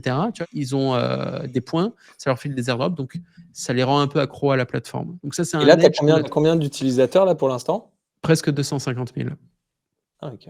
Ah Donc, ouais, c'est pas producteur. rien, hein. Et donc là, tu es en train Merci. t'es en train de lever des fonds et d'ouvrir le capital de l'entreprise, c'est ça? Ouais. C'est déjà amorcé. Sur le premier round, on est en plein premier round. Je vends 5% de la boîte, je vends de l'equity et ça allait plus vite que prévu. J'ai prévu que ça dure 3 mois la levée de fonds. Là, on est à 2 semaines et c'est presque fait. Super. Donc là, tu as pris un bon chèque là. Ouais. Et ce qui est Super. super positif, parce qu'en gros, j'avais plusieurs stratégies. Il y en a 2. Il y a la stratégie bootstrap, c'est quand tu payes toi-même, tu utilises ta propre trésor et T'as- tes revenus pour payer la distribution et la croissance. Et donc, C'était limité, quoi. C'est juste, c'était fonds perso. Et moi, ça fait déjà 1 an et 3 mois que je développe Bonsaï. Et avant ça, j'ai eu 3 échecs entrepreneuriaux. En gros, j'ai eu des grosses réussites. Ça fait 10 ans que je fais du business en ligne. J'ai eu le sex coaching a très bien marché, le porno a très bien marché. TBL, ça avait très bien marché. J'ai fait un truc qui s'appelait Canal Satoshi. On est dans le thème. Ça avait très bien marché aussi. Mais j'ai lancé aussi plein de projets qui, eux, n'ont pas marché, qui n'existent plus aujourd'hui. Et du coup, là, j'avais enchaîné 3 projets de merde qui avaient foiré avant Bonsaï. Donc 3 projets sur lesquels j'ai cramé de la trésor comme un bâtard. Puis Bonsaï, j'ai aussi cramé de la trésor parce que c'est un projet de grande ampleur où tu crames de la trésor avant d'être profitable. Et honnêtement, on va commencer à faire des vrais revenus une fois qu'on aura fait l'ICP et le PMF. J'ai pas encore fait. Pour ceux qui ont pas le vocabulaire, ICP, c'est identifier l'avatar. On appelle ça Ideal Customer Profile. Et le PMF, c'est Product Market Fit. C'est tu commences à shooter cet avatar avec de la pub pour ramener des utilisateurs payants. Donc ça va prendre 6-9 mois à faire. Et dans 9 mois, normalement, il y aura un gros bon cash flow sur Bonsaï. Mais pour l'instant, c'est pas encore le cas. Donc j'ai enchaîné 3 projets sur lesquels je me suis rincé, plus Bonsaï où je me suis méga rincé en termes de cash. Tu vois, j'ai du cash et j'ai plus de business parce que j'ai arrêté le porn. Et donc le sex coaching aussi. Et donc, c'est soit je partais en bootstrap avec ce qui me restait de cash pour développer la distribution, on va dire, lentement, soit je levais des fonds pour aller beaucoup plus vite. Disons que de toute façon, c'est 2 modèles de business différents. Si j'ai bien compris, toi, ton objectif, c'est de capturer des marchés. Et en général, comment on capture des marchés? C'est en faisant de la levée de fonds, Bien sûr. quitte à diminuer ses tarifs grâce au pognon qui est levé et que tu brûles, le pognon des autres, ceux qui rentrent au capital. Et une fois que tu as capturé des marchés, là, tu peux augmenter tes prix, tout ça, parce que first mover win, une fois que tu es tout seul et que tu as capturé le marché, ça va être très difficile pour un concurrent de venir te chercher des parts de marché. C'est exactement comme ça. Et il y a plein de marchés qui sont encore libres. C'est la stratégie d'Uber, hein, pour ceux qui se demandent un peu de quoi on parle. Mais Uber, grosso modo, ils ont cramé du blé comme pas possible, un blé infini depuis des années pour capturer des marchés Pendant entiers. 15 ans, facilement, ils n'étaient pas rentables. Et ils commencent à devenir rentables maintenant. Maintenant. Ah, mais eux, ils ont fait des levées publiques et tout. Ils ont pris partout. Mais de fait, quand tu es dans ce type de business, dans la tech, dans le software ou dans ces choses-là, t'as pas trop le choix. T'as pas trop le choix, hein. Et Science, si on doit laisser JM d'ici 10 minutes, un quart d'heure, est-ce que c'est possible que je lui pose quand même une petite question Bah ouais, vas-y. sur le cycle de sommeil? Parce qu'en fait, la raison pour laquelle on a fait ce live plus tôt que d'habitude, on fait le live à 21h, voire 20h, c'est qu'en fait, toi, tu as un cycle de sommeil assez particulier. Tu te couches très tôt et c'est quelque chose sur lequel tu es totalement religieux et que tu ne fais pas d'encroche à ça. Tu peux nous expliquer les raisons? Ouais, plus d'énergie en se levant tôt, tout simplement. Mais non, j'ai changé de rythme, hein. Pendant des années, je me levais à 5h30 et je me couchais à 9h30. Je me suis décalé pendant la phase qui a précédé la levée de fonds et la levée de fonds pour m'ajuster sur le marché français dans lequel j'étais en train de faire ma croissance et une partie de ma levée de fonds. Donc je me lève un tout petit peu plus tard et je le vis assez mal. Je préférais me lever à 5h30. J'étais en meilleure santé. Et alors, ce qui est assez intéressant, c'est que toi, tu es quand même assez, enfin, tu es hyper concentré sur le sommeil, sur le ne pas éjaculer, toutes ces choses-là. Par contre, l'alcool, j'ai l'impression, enfin, j'ai vu une vidéo où tu disais serre-moi un whisky, j'ai l'impression que tu as l'air un petit peu plus ouvert pour l'alcool. Non, non, pas du tout. C'est exceptionnel. C'est juste pendant mes lives, je bois un whisky coca avant d'aller tripoter la meuf qui danse derrière. Mais c'est comme le cigare ou ce genre de truc, tu vois. Une fois, deux fois par mois, on va dire. 2 fois par mois, je vais boire un verre. Donc, il n'y a pas de côté radical là-dessus. Sur le cycle de sommeil, je suis radical. Sur le fait de faire du sport tous les jours, je suis radical. Mais même la drogue, en fait, je peux prendre du LSD ou ce genre de choses, mais rarement. Tu vois, il y a de la modération. Ça va être la quantité va être très petite et la fréquence va être petite aussi. Avant que tu t'en ailles, il y a quelques questions. Donc on va Il y a essayer le questionnaire répondre. PLS aussi, hein. Il y a aussi le questionnaire PLS, c'est la dernière phase de l'émission. Mais voilà, il y a quelqu'un qui dit tes 250 000 abonnés sont Web3 ou bien proviennent de tout horizon? Ils sont Web 2 et avant qu'ils soient Web 3, il faut plusieurs étapes. Déjà, il faut que je monte à 1 million d'abonnés ou 1 million de users, et ce qui se fera, hein. Là, on va lancer la distribution bientôt. Je pense que fin 2025, j'ai mon million de users. Une fois que c'est fait, il faut encore que chacun des users ait un wallet, parce que sinon, ils ne sont pas Web 3. Donc, j'associe un wallet à chacun des users. Et donc là, il faut du développement Web 3. Et une fois que c'est fait, ces users Web 2 qui connaissent pas encore le Web 3, bon, bah, faut les inviter dans le Web 3. La manière de les inviter, c'est de leur envoyer des petits pop-up, des notifications en disant vous avez gagné un petit airdrop, il y a 3 $ qui t'attendent dans ton wallet, blablabla. Et les types vont cliquer là où il faut pour accéder à leur wallet Bonzai dans l'interface et faire l'effort, en fait. Faire ce petit effort de sensibilisation et de comprendre putain, donc ça active mon wallet. Là, je vais claim mes rewards. Et là, ça y est, ils sont un petit peu dans le monde du Web 3. Pour claim leur wallet, il faut peut-être swapper, il faut faire un truc. Et ça prend 1 an. En vrai, un type qui est pur Web 2, l'amener en Web 3, faut qu'il fasse quelques actions, faut qu'il ait un wallet, faut qu'il fasse 2-3 transactions. Et ça prend 1 an à faire. Et au bout d'1 an, où il y a la tech et où il y a un onboarding Web 3 dans une plateforme Web 2, eh ben, on a des users, on a 1 million d'users qui sont sensibilisés au Web 3. Et en faisant ça, Après, moi, bon, j'ai ils l'impression quand participent même à la que masse d'adoption. le mot Web 3, c'est quand même un mot qui a un petit peu été galvaudé, hein. Concrètement, Web 3, c'est quelqu'un qui va accepter des paiements en crypto et qui Ouais. va être un peu familier avec cet écosystème, on est d'accord?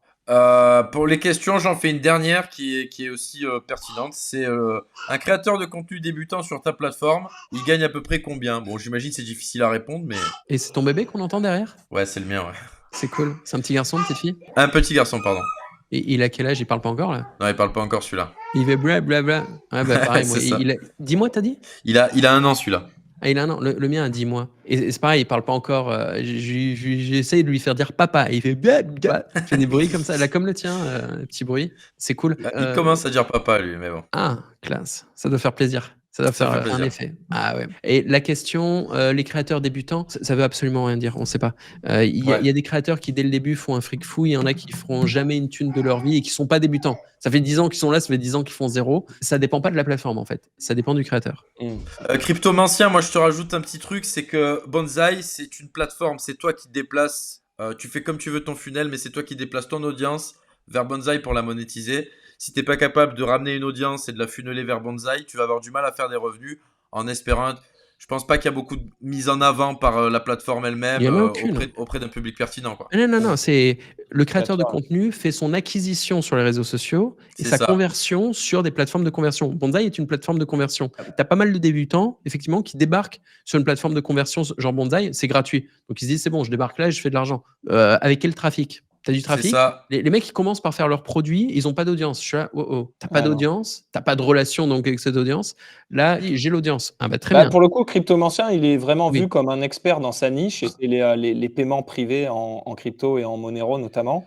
Et c'est C'est le vraiment trading. hyper legit dans ce qu'il fait. Mortel, D'ailleurs, ouais. pour ceux qui s'intéressent à tout ce qui est la vie privée en ligne et sur Bitcoin, allez suivre Cryptomancien, il a du contenu qui est vraiment top. Alors, en fait, on est. Cryptomancien, avec Bonzai, tu auras ta newsletter, tu vas collecter les emails avec your page, tu auras tes produits, tu auras tes groupes privés, mais les groupes privés sur Telegram, Discord, etc. On ne fait pas les groupes privés à l'intérieur de la plateforme. Ça ne marche pas. Les groupes privés sur School foirent. Il y a un peu de monde au début, au bout de 2 semaines, il n'y a plus personne. Sur Patreon, ça foire aussi. Les gens Normal. sont sur Discord et Telegram, c'est tout. Parce que leur famille et leurs amis sont là. Ouais, c'est l'effet de réseau, hein, mais C'est pas absolument. une histoire de tech, c'est une histoire d'habitude. Et Cryptomancien, contacte-moi. Je suis facile à trouver. Tu tapes sur ma chaîne YouTube, et il y aura des liens Bonzai, il y aura mon groupe Telegram, et tu me contactes dessus. On t'onboard avec plaisir. Les producteurs de contenu qui suivent le bunker, ils peuvent t'envoyer une DM sur Twitter, tu leur répondras, JM, ouais? Non, il faut me choper sur Telegram. Je suis que sur Telegram. Alors, il faut qu'on avance parce que Jean-Marie doit y aller, il nous a prévenu à l'avance. J'ai un autre live qui commence. C'est pas. 2 minutes. Allez. Ceci dit, il faut rester parce qu'il y a un invité surprise qui arrive à la fin et il est aussi chez Bonzai. Donc c'est marrant, je le savais pas, il vient de le dire dans le chat. C'est cool. Mais alors, on fait le questionnaire PLS. Questionnaire PLS, c'est quoi, Jean-Marie? C'est un questionnaire très rapide où on va te demander des réponses très succinctes. Go. Let's go. Allez, en 2 minutes, comme ça on le C'est lâche. pour te connaître un peu mieux et puis te quitter en bonne humeur. Tu peux passer, hein, s'il y a des questions qui te font chier ou que c'est trop long à répondre ou que tu n'as pas envie d'y répondre, tu passes. J'ai été des réponses rapides. Ouais. Parfait. Quelle a été ta plus grosse honte? Perdre mon érection face à une foule. C'était dans un club libertin au Cap d'Agde. Ah ouais. Ouais, magnifique. Make it until you make it, vrai ou faux? Fake it until you make it. Ouais. Fake it until you make it, pardon. Ouais, mais il faut tout donner. En fait, il faut risquer sa vie. C'est-à-dire, quand tu le fake, faut partir dans le feu. Il faut bosser, quoi. Tu travailleras jusqu'à ta mort ou à un certain montant de patrimoine, tu vas te mettre à te relaxer? Et si oui, quel montant? J'ai jamais travaillé. Et je travaillerai jusqu'à ma mort. Je fais ce que j'aime. Toute la journée. Ça fait, j'ai commencé à 13 ans le spectacle de rue, j'ai toujours fait que ce que j'aimais. Liberté totale. Je fais Ok. aucun compromis. C'est radical freedom, c'est ce que je disais dans DBL. Je fais ce que je veux, c'est pas du Très boulot. bien. Quelle a été ta pire expérience avec un haters, en ligne ou en vrai? J'en parle pas j'en parle pas comme ça en public parce que, il y a une barrière qui passe le réel. En fait, quand il y a des gens qui se ratent et qui vont trop loin, ça devient du réel et je le règle autrement avec des choses qui ne se disent pas en public. Ok. Est-ce que tu as déjà eu le syndrome de l'imposteur? Jamais. Jamais. Tu parles souvent de rétention de ton éjaculation. Quel a été ton maximum en termes de temps? En mois, en semaines? Aucune idée, ça se joue pas à ça. Il y a des fois où je vais volontairement éjaculer pour, libérer un stress ou une tension. Donc, c'est un Ah, équilibre, hein. C'est pas genre, tu de tenir 3 ans. Non, tu de réguler ça intelligemment et pas de te vider tous les jours comme un con, comme un mec qui irait donner son sang tous les jours. Et les gens font ça, ils se branlent et ils se vident tous les jours. C'est débile. quelle est la, entre guillemets, hein, bien sûr, théorie du complot que tu affectionnes le plus? Illégal, je peux pas répondre. Il est- Ouais, pareil. On sait de quoi on parle. Dernière question. Si tu devais choisir entre un monarque de droit divin, un dictateur éclairé ou une démocratie directe, qu'est-ce que tu choisirais? Dictateur. Très bien. J'en ai fini avec toi. Moi, j'en ai une dernière pour toi. Est-ce que tu penses qu'on a mis le pied sur la Lune? J'en sais foutre rien, mais je trouve la question intéressante. Honnêtement, je sais pas. Ok. J'ai pas assez d'infos legit là-dessus de la part de gens en qui j'ai confiance, mais je suis très open sur la question. Si quelqu'un vient avec un vrai argumentaire pour me dire c'est de la couille, je peux considérer. J'ai pas testé le dossier, j'ai pas essayé d'y aller, tu vois. Je connais pas la difficulté. Dans Après, les moi, milieux libertins, est-ce que tu as eu des infos sur Jean-Michel Trogneux, non? Toi qui es un peu initié dans ces milieux-là? Non. Ok. Ok. Jean-Michel Trogneux n'est pas une star des milieux libertins du tout, non, non, non, non. Bon, Ouais. et ben voilà, écoute, c'est dommage, j'aurais passé un petit peu plus de temps avec toi si je pouvais, mais écoute, on va te laisser filer et te préparer pour ton prochain live. En tout cas, je te remercie énormément d'être venu et d'avoir passé du temps avec nous. Bonne Également. ambiance, très agréable. Je partagerai ça plus tard. Et Et puis, le j- Bitcoin j- to the moon. Hein. Ouais, carrément. Et puis, il faudra qu'on en reparle si jamais t'es intéressé. Puis, j'ai la demande de quelqu'un. J'ai une demande de quelqu'un pour toi. Je te le dirai en message privé, mais ça pourrait être très marrant. Ok, cool. Voilà. Bah, dans tous les cas, n'hésitez pas à me passer me voir. Je suis assez facilement contactable. Il y a un groupe en fait qui est en description de mes vidéos. Et j'ai plein de vidéos sur YouTube. Et dans le groupe, ça discute. Il y a ma commu. Et vous pouvez leur parler et me parler. Je suis là dans le groupe. Je suis pas une superstar. Je suis comme vous, tu vois. Petite commu de qualité. C'est mes gens. Quand il y a quelqu'un que j'aime pas, je le kick. Et on reste entre nous, tu vois. Ça se joue au feeling. Parfait, ça. Ok. Alignement des valeurs et des Eh intérêts. ben, je te remercie énormément. On va faire rentrer un monsieur qui s'appelle Nathan Lemaire. Je ne sais pas si vous le connaissez. JM, quand tu veux partir, tu t'en vas. Il n'y a pas de pression. Tu fais comme tu le sens. Je vous fais Salut. des bisous. Le meilleur à ta famille, hein, à ton petit bébé. Merci beaucoup. Allez, à bientôt. Ciao. Alors, on va faire rentrer maintenant Nathan. Oh là, est-ce que vous m'entendez? Oh putain, t'entend- Nathan, let's On go. t'entend très bien. On J'adore t'entend ce très bien. setup de podcasteur américain là. Et on parlait Ah de ouais. bibliothèque, qui est la plus grosse? Ah bah là, je pense que j'ai gagné là. Ah, pas mal. Mais Attends, putain. c'est quoi le livre que t'as, le livre noir du marketing? C'est toi qui l'as écrit ça? Ouais, c'est mon livre. Ok, cool. Ok, Alors, cool. attends, Bah, vas-y, on va pouvoir attends. en parler un peu. Avant que tu commences, moi, j'aime pas parler dans le dos des gens. Faut savoir que quand on parlait de battle de bibliothèque, avant le live avec JM, j'ai dit, mais putain, maintenant que tu me le dis, Nathan Lemaire, dans ses vidéos, il a pas de bibliothèque, mais il fait des piles de livres, tu vois, et ça m'a fait penser vraiment à ça. Nathan, comment ça va? Ah bah écoute, ça va super et je suis très heureux d'être ici parce que vraiment, je suis sûr qu'il y a une communauté de qualité derrière. On est que 3000 environ en moyenne, j'ai vu les stats.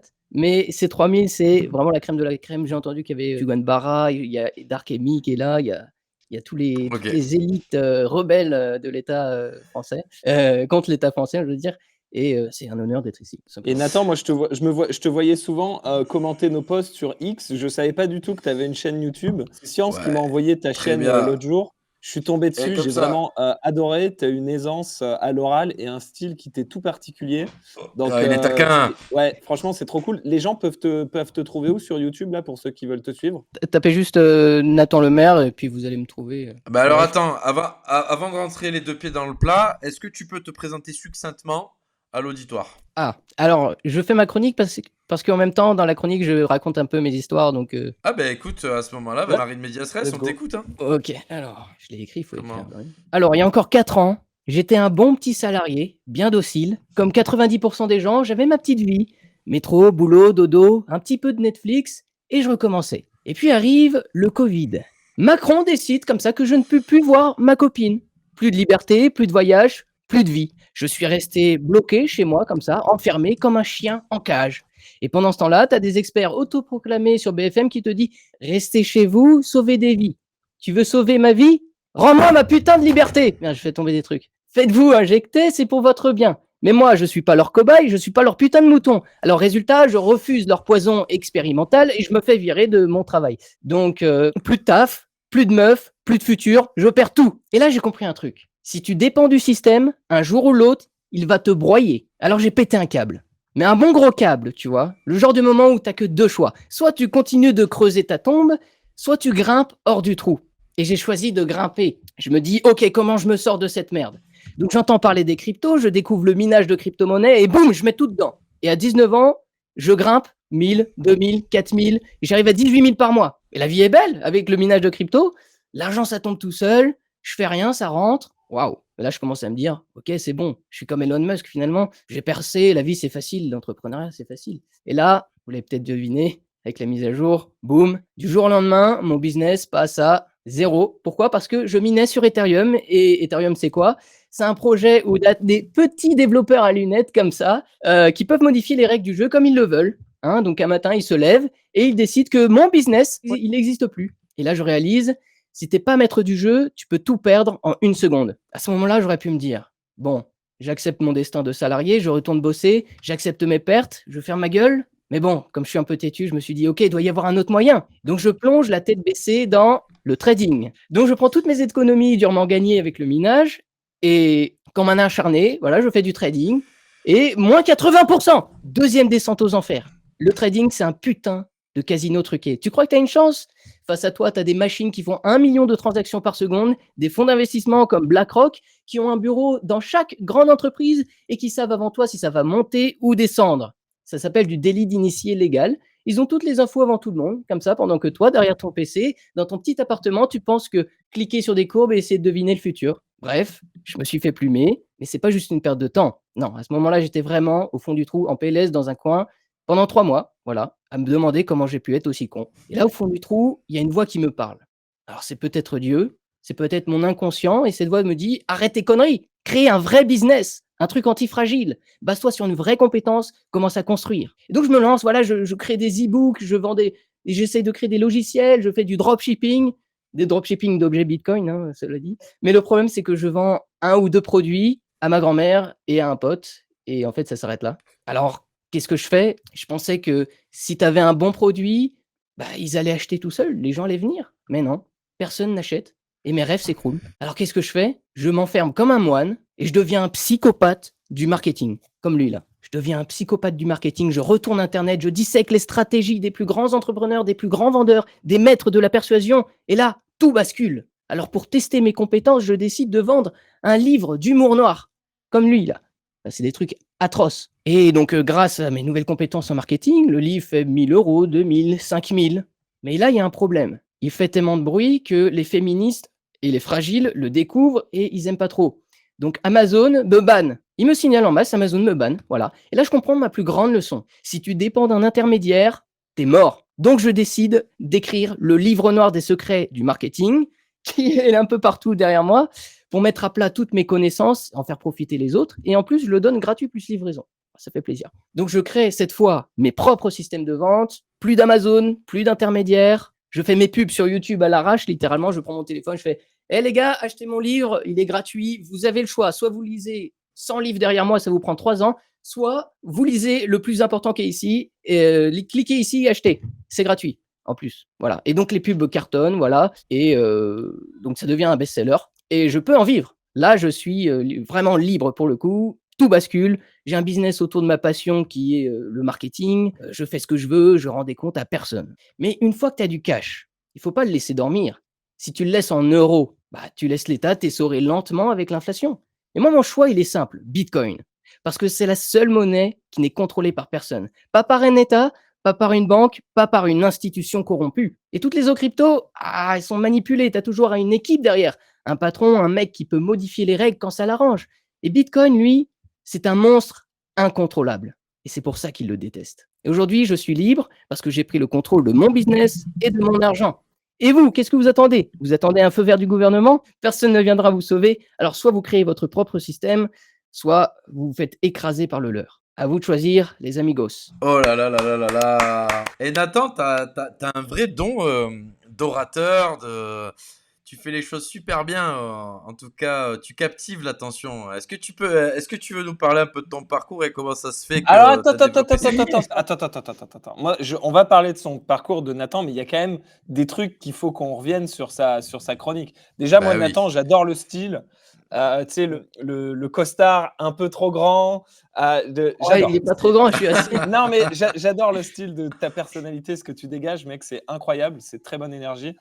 Ouais, non, mais super belle chronique pour Ouais. plusieurs raisons. La première raison, c'est que toi, tu as appris par l'expérience de vie que il fallait limiter les intermédiaires et être le plus souverain possible. Il y a des gens, ils l'apprennent en lisant des livres, en appliquant. Toi, tu l'as appris par la pratique et par les coups que tu t'es pris dans la gueule. Donc ça, c'est top, c'est la meilleure école de la vie. De deux, tu parles de souveraineté de son épargne, mais tu parles aussi de souveraineté de son cash flow. Et c'est quelque chose qui est très peu parlé dans la communauté Bitcoin, parce que moi et Science, on vient plus de la communauté Bitcoin. Et les gens, ils parlent de souveraineté de moyens de paiement, ils parlent de souveraineté de l'épargne, mais ils ne parlent pas de la souveraineté du cash flow. Et avoir un cash flow souverain, souvent, ça se rapproche à avoir un business, faire de l'argent en ligne, toutes ces choses-là, ben, c'est autant important qu'avoir une épargne souveraine. Et c'est hyper bien que tu essayes de mettre ça en avant parce que c'est ce qui manque beaucoup dans cette communauté. Bah, ouais, Autre exactement. chose, oui, même si on a eu Sage, qui est un trader expérimenté, qui lui fait énormément d'argent et qui est basé à Malte, et on a une interview de lui dans notre catégorie live sur notre chaîne YouTube. Alors lui, c'est vraiment l'exception. Il faut savoir que 99% des gens perdent de l'argent en faisant du trading. Notamment, tu parlais des délits d'initiés sur les stocks et sur le marché legacy, mais c'est encore pire dans le marché crypto, que ce soit les délits d'initiés par rapport aux gens qui détiennent toute la supply d'un coin qui est totalement illiquide, ou les échanges. Il faut savoir que les échanges trade contre vous, que ce soit Binance, Coinbase et tous les autres, parce que eux, en fait, ils ont accès à l'order book. Donc, ils savent en temps réel combien il y a de personnes qui sont en levier long sur Bitcoin, combien il y a de personnes qui sont en levier short sur Bitcoin, et ils peuvent voir s'il y a des opportunités de faire un short squeeze ou un long squeeze. Donc, en gros, concrètement, vous vous battez un petit peu contre la machine et contre vos instincts. Donc, c'est très, très difficile de faire de l'argent en faisant du trading. Je suis 100% d'accord. Tu nous as parlé de ton livre d'humour noir. Là, ça m'intéresse. C'est quoi? Tu avais mis des mimes dessus? Tu avais écrit des histoires? C'était quoi? Ah, ces deux livres-là, là, avec une grand-mère qui fait tout exploser. En gros, je prends les pires blagues d'humour noir sur des forums. Ok. Je vais pas trop montrer, on va se faire ban. Non, Et non, vraiment, pas de problème. ça critique tout le monde, c'est atroce, et ça fait rire les gens qui aiment l'humour noir. Et voilà. Et le problème, c'est que quand j'avais des commentaires négatifs à propos du livre, parce qu'il y a des fragiles, bah, ça faisait encore plus parler du livre, parce que ça confirmait qu'il était vraiment atroce et que c'était vraiment de l'humour noir. Et donc, ça fait de l'engouement. Et après, ils m'ont signalé en masse sur Amazon. Et c'est là où je me suis fait bannir. Et je me suis Non, dit, mais bon, l'un dans vas-y. l'autre, ça t'a permis d'être indépendant parce que t'as dû aller faire ta propre plateforme, c'est ça? Ouais, c'est ça, c'est ça. Et Alors, donc, du coup, là, tu as ta plateforme que tu héberges et tu as des moyens de paiement en Bitcoin ou en crypto, quoi. pas encore. Ah, Pour une plaît de bonnes raisons. Non, mais parce que c'est un petit produit, voilà, tu payes en euros, c'est comme tu payes une course. Mais c'est vrai qu'avec des plus gros produits, au-dessus de, je sais pas, 500 €, là, oui, en Bitcoin, sans problème. Et si je me fais bannir, on sait jamais, mon compte PayPal ou mon compte Stripe, accepter les Bitcoins sans problème. mets-toi un BTCP serveur sur ton site. Ouais, sur on ton peut, site. on peut t'expliquer comment rajouter ça, hein. C'est super facile aujourd'hui. Tu peux rajouter des paiements. Ce qu'on disait plus tôt quand il y avait Jean-Marie Lightning, ça te permettrait pourquoi pas d'avoir quelques gens. Effectivement, comparé aux gens qui vont payer en carte bleue, c'est peut-être négligeable. Et puis, les bitcoiners sont des horribles. Il y a beaucoup de bitcoiners qui ne. Enfin, pas ceux qui écoutent le bunker, hein, mais de gens qui ont des bitcoins ou des cryptos qui ne les utilisent pas en moyen de paiement. Et tu sais, on a beau dire que oui, il n'y a pas beaucoup de gens qui acceptent le bitcoin, mais s'il n'y a pas beaucoup de gens qui acceptent le bitcoin, c'est qu'il n'y a personne pour les dépenser. Et c'est ça le problème numéro un. S'il y a des hordes de gens qui veulent dépenser leur bitcoin, il y aura des hordes de gens qui l'accepteront. Ne vous faites pas de soucis là-dessus. Donc, faut travailler sur nous-mêmes et promouvoir la dépense de bitcoin ou de crypto dans nos Bah écosystèmes oui. Mais en tout à cas, chacun. Nathan, je suis super content. Bah, la chronique, c'était quali. Le message sous-jacent est hyper quali. Et j'invite vraiment les gens à aller suivre Nathan sur YouTube. Moi, je me régale. Le dimanche, je m'écoute de temps en temps de ses vidéos. J'ai pas tout vu. Mais de ce que je vois, c'est que tu mets de la vraie valeur. Il y a des vrais conseils. Moi qui connais un peu le boulot. Il y a des vrais conseils, mais c'est avec ce ton-là que tu as utilisé un petit peu dans ta chronique. Donc c'est un mélange d'humour. Je sais pas, il y a quelque chose. Moi, je me régale hein, quand j'écoute tes vidéos. Tu vois, j'ai regardé il y a pas longtemps les tunnels de déballage, etc. Tu fais Ouais. à chaque fois, tu glisses une petite, quenelle complotiste, on va dire Je dans fais la pas exprès. vidéo. Je me régale, moi, c'est de la bombe, hein, franchement. Ouais. Eh ben écoute, de toute façon, là, on était censé se faire passer dans la chronique au milieu, avant l'interview de JM. Malheureusement, il a eu un contretemps. On t'a fait passer maintenant, mais on serait très content de te revoir une autre fois. Hein. Faudrait compter en. Mais alors attends, j'ai une autre question. Ton livre noir des secrets du marketing, là, qui est très beau, la mise en page, elle est top, ça donne envie. Ouais. Ce livre-là, qui a l'air bien épais, tu le vends gratuitement. Enfin, Ah, bah, tu c'est l'envoies la- gratuitement aux gens, c'est ça? Ouais, ça s'appelle un tunnel de vente. Tu as un produit d'appel. C'est Donc, ça? je me suis dit, quelle est la chose la plus attrayante possible? Bah, le livre noir. Est-ce que c'est plus attrayant Tu te si fous je le pas de vends la à gueule 100 des gens euros parce ou qu'il a si je l'air le bon, donne quoi. gratuit? Bah, je le donne Mmh. gratuit. Mais en fait, là, tu te dis, bah, tu gagnes pas d'argent. Comment tu fais? Bah, C'est ça. parce que, ouais, mais je vends le PDF, je vends le livre audio. Pour 19 euros, tu as le livre audio, par exemple. Tu l'as Mmh. direct. Tu n'as pas besoin Mmh. d'attendre la livraison. Et là, 40% des gens, ils le prennent. Et donc, là, je fais des bénéfices. Ça rembourse les frais publicitaires. Après, je propose un deuxième livre, un troisième livre, une formation, un enseignement sur le marketing pour faire exploser son business et plein de trucs comme ça derrière. Et c'est là où j'arrive à être rentable. C'est un peu couillu, ça, de faire un produit d'appel physique de nos jours. Ouais, mais en fait, je me suis dit, quasiment personne le fait. Ok, Et Mais non, donc, c'est une très bonne stratégie. De toute façon, en commerce, tu vois, on parlait souvent des gens qui disaient je veux trouver un travail dans les cryptos, dans Bitcoin. Et ben en fait, il faut donner d'abord. Il faut toujours donner, moi, proposer de la valeur, et ça me fait ensuite penser. ça revient vers toi. Mais vas-y, Science, enchaîne. Ça me fait penser à une technique de marchand sur les marchés où tu vois, tu arrives sur un stand, le mec il te met un truc dans la main, Ouais, c'est à toi, c'est cadeau, et après tu te sens obligé de lui acheter quelque chose sur son stand, tu vois. Donc il y a un petit côté comme ça, à partir du moment où il y a un mec qui t'a mis un truc dans la main, c'est gratos, Mm. et ben après il va aller choisir quelque chose sur ton stand. Mais après, voilà, la stratégie derrière ça, je crois que tu l'expliques sur ta chaîne YouTube. Il y a deux choses, c'est qu'à partir du moment où tu as réussi à provoquer l'achat, même si c'est un produit gratuit, déjà tu collectes un email, quelque chose, il y a une relation privilégiée qui se met en place. Et à partir du moment où le mec il a sorti sa carte bleue, derrière il est beaucoup plus facile de créer une relation où on va pouvoir lui vendre d'autres choses à condition que la relation jusque-là soit construite sur du qualitatif, que tu as apporté une vraie valeur. et c'est justement pour ça que je le donne gratuit, parce que je suis sûr de ce que je vends. Et c'est Ouais. pour ça que aussi, je préfère y aller crescendo pour être le plus montrer la valeur et que les gens se sentent pas arnaqués, que les gens ont non pour leur valeur et qu'ils reviennent après. Tu vois, je suis là pour le Mais long terme. j'imagine le capital sympathie quand tu connais pas ce mec-là, parce qu'en plus tu fais des pubs pour envoyer ce livre gratuitement aux gens. T'imagines, tu es chez toi dans ton salon, tu te dis: «J'ai vu une pub sur YouTube, le mec m'a envoyé un gros livre bien épais», et tu es chez toi et là le capital sympathie que ça développe pour le mec qui t'a envoyé ce livre-là, ça n'a pas de prix, quoi. Ouais, mais là, le truc, c'est que sur les pubs, je suis obligé de justifier pourquoi il est gratuit. Les gens, ils se disent, mais c'est quoi le problème? C'est quoi Ouais. le piège? Du coup, quand vous activerez la monétisation et que vous serez aux alentours On de est déjà 10 000 activé vues, là, elle est on déjà fait pas activée? grand ouais. Ah, ça peut être intéressant. Je vais peut-être faire des pubs justement pour votre chaîne YouTube. Ah yes! Ah ouais, tu peux, Ah, targeter, des pubs Bah, chez nous, quoi? ouais, c'est ce que je fais. Bah, tu vois, j'ai pris les 100 plus gros youtubeurs dans le marketing, etc. Et à chaque fois que je fais une pub spécialisée sur leur chaîne, je dis, Et alors vous êtes, tu l'as vous êtes en train de dit, mais regarder Oussama Hamar, grâce à lui, je ah peux yes, vous offrir le livre. personnalisé! Il est gratuit, Putain, mais grâce c'est à un génie. Oussama. Je Ouais, savais même et là, pas que tu putain, pouvais faire ça, tu vois? je Je savais savais même pas même que pas tu que tu pouvais pouvais faire ça, ouais. targeter une, mais ça, c'est incroyable. Et alors attends, tu fais payer les frais de port ou pas? ouais, bah, c'est 14,95 € OK. premium et Donc tout là, ça. tu fais pas de bénéf là-dessus? Non, même c'est illégal, mais je perds de l'argent sur la première vente. Je perds OK. 6 € sur la première vente. Parce que Ouais, le livre, il me coûte 21 €. après, OK. toi, ta stratégie, elle se base de toute façon sur le fait que le client va revenir parce qu'il aura eu une valeur à l'intérieur de ce produit d'appel. Ah oui, mais oui, c'est exactement ça. Un client, quand je fais une pub comme ça me coûte quoi? Un client, en général, sur Facebook, ça va me coûter 30 € pour avoir un client. Sur YouTube, je fais ça à l'arrache avec ma technique, je suis à 2 € par client Et derrière, en moyenne, ça dépense genre 50, 100 euros. Et alors, quel est ton C'était- taux de transformation là-dessus? Quoi? Quel est ton taux de transformation par rapport à un livre envoyé sur un mec qui va se transformer en un client, que ce soit pour un PDF, un livre audio, une formation ou quelque chose comme ça? À Ah, peu près. tu- Le tu- taux de transformation par rapport, par exemple, je veux dire, si tu envoies 100 livres, il y a 20 mecs qui deviennent des clients chez toi, par exemple. Donc là, ce serait 20%. Oh là là, bah attends, moi je suis plus. Après, bah, t'es comme pas je t'ai dit, ouvert à comme le livre c'est- audio, donc après tous mes autres livres. Après, tu vois, si je vends un produit à 2000 euros, t'auras pas 50%. Mais je sais pas, 40%, même plus. Hein. T'as 40% des gens à qui t'envoient un livre qui finissent par t'acheter un produit d'une certaine manière, Ouais, quoi, au à peu près. minimum 40%, entre 40 60, je dirais ça, ouais. Ce qui est très élevé, quoi. Ok.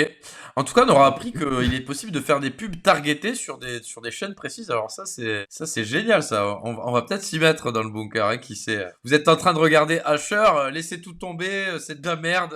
Ah, mais attends, j'ai déjà fait aussi. Tu peux dire du bien de celui que tu cibles, mais tu peux le détruire aussi. Putain, c'est Et incroyable ça. ouais, mais c'est à double tranchant, tu vois. Le livre noir, tu l'appliques en positif ou en négatif. Mais il vaut mieux Ouais. l'appliquer positivement. Mais, peux tu les veux faire dire- bien, Tu es basé en France, toi?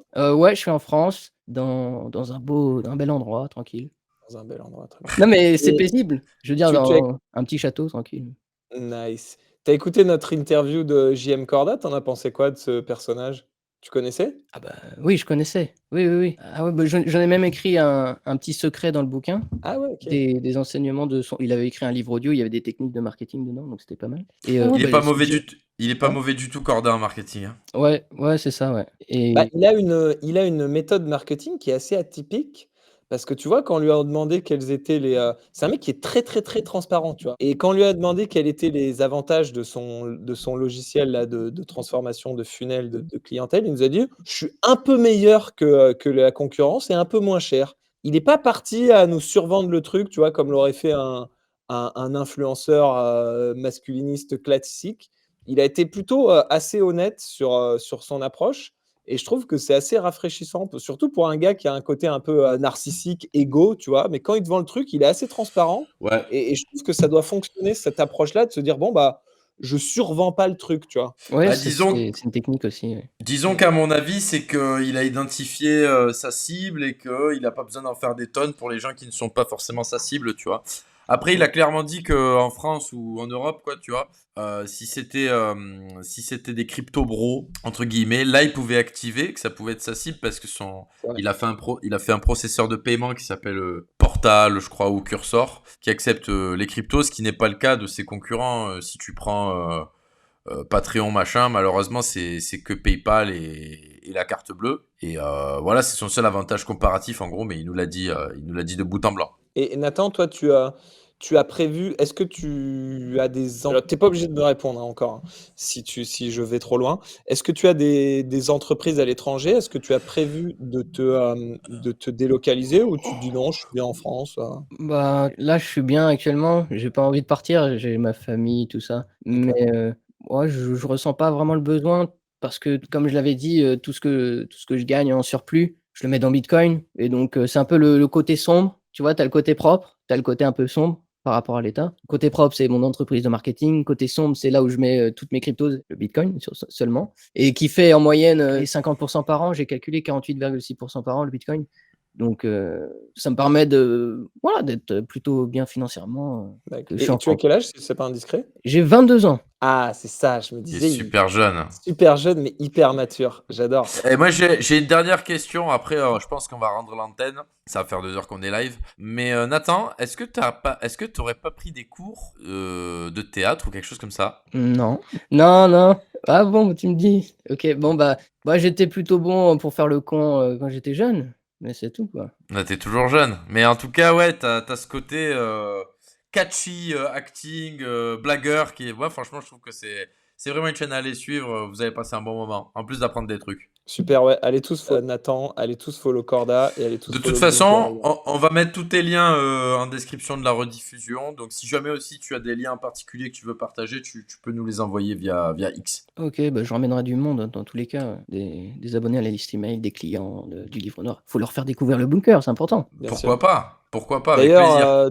tous ceux qui nous écoutent, n'hésitez pas à vous abonner, à nous lâcher un petit pouce bleu. En ce moment, on est shadowban sur X, donc c'est pour ça Ouais. qu'on poste plus trop là. On essaye de trouver un moyen de retrouver les faveurs de l'algorithme. Donc ça ferait vraiment plaisir si vous pouviez partager cette vidéo et nous laisser un petit pouce bleu. C'est ça. Un petit apéritif, tu nous donnes un indice pour l'invité de la semaine prochaine, Science? Ben écoutez les gars, dans le bunker, ça va faire bientôt, je crois que ça fait 6 mois, ça va faire Ouais. 6 mois qu'on a cette émission et qu'on vous parle notamment d'expatriation, on vous parle aussi beaucoup d'Amérique latine et on a entendu la remarque, certains de nos abonnés ont des appréhensions parce qu'ils ne parlent pas espagnol. Eh bien, figurez-vous qu'on vous a trouvé un invité en or vis-à-vis de ses préoccupations. C'est une femme, ce sera la première C'est femme une femme. invitée dans le Alors, bunker. elle est pas là pour les quotas positifs, hein. Elle est super based et on l'a choisie parce que vraiment, elle mérite d'être là, hein. Voilà. Et c'est quelqu'un qui connaît l'Amérique latine, qui connaît la langue espagnole et l'accompagnement des gens qui sont partis pour s'expatrier, pour avoir de meilleures conditions de taxes, etc. Et qui a plein d'anecdotes de fous furieux. Donc la semaine prochaine, faut être au Alors, rendez-vous, vous allez vous éclater. attends. Moi, j'ai une anecdote avec cette personne-là. Alors, tu vois, quand j'étais en Colombie, j'avais réussi un moyen de passer le permis de conduire en une après-midi avec des moyens un petit peu opaques. Et c'était cette personne qui m'avait plugué. Donc, cette personne est très, très pluguée en Amérique latine sur tout ce qui est petit Sur tous plan, les plans. sur tous les plans. Que ce soit taxes, un petit peu piraterie, Bitcoin, apprendre l'espagnol. Donc, ouais, on va s'amuser la semaine pro. Exact. Bon bah écoute Nathan, je te remercie beaucoup d'être venu. Encore désolé pour le contretemps, c'était en dehors de notre volonté. Mais en tout cas, j'ai kiffé la chronique que tu nous as fait. Franchement, très beau travail. On essaiera On d'en va faire essayer de des la shorts. clipper. Ouais, on va Ouais. essayer de la clipper, de faire des shorts ou des trucs comme ça. C'était de la bombe. Ouais, de ouf. C'est un Salut les plaisir. gars, bonne Salut. soirée. Ciao, Salut Un et plaisir. au plaisir de te recevoir une prochaine fois. Ouais, ça marche. Je ferai de la pub ciao, ciao. sur cette interview, y a pas de souci. Ça marche. Allez, à bientôt. Ciao tout le monde. Merci à tous.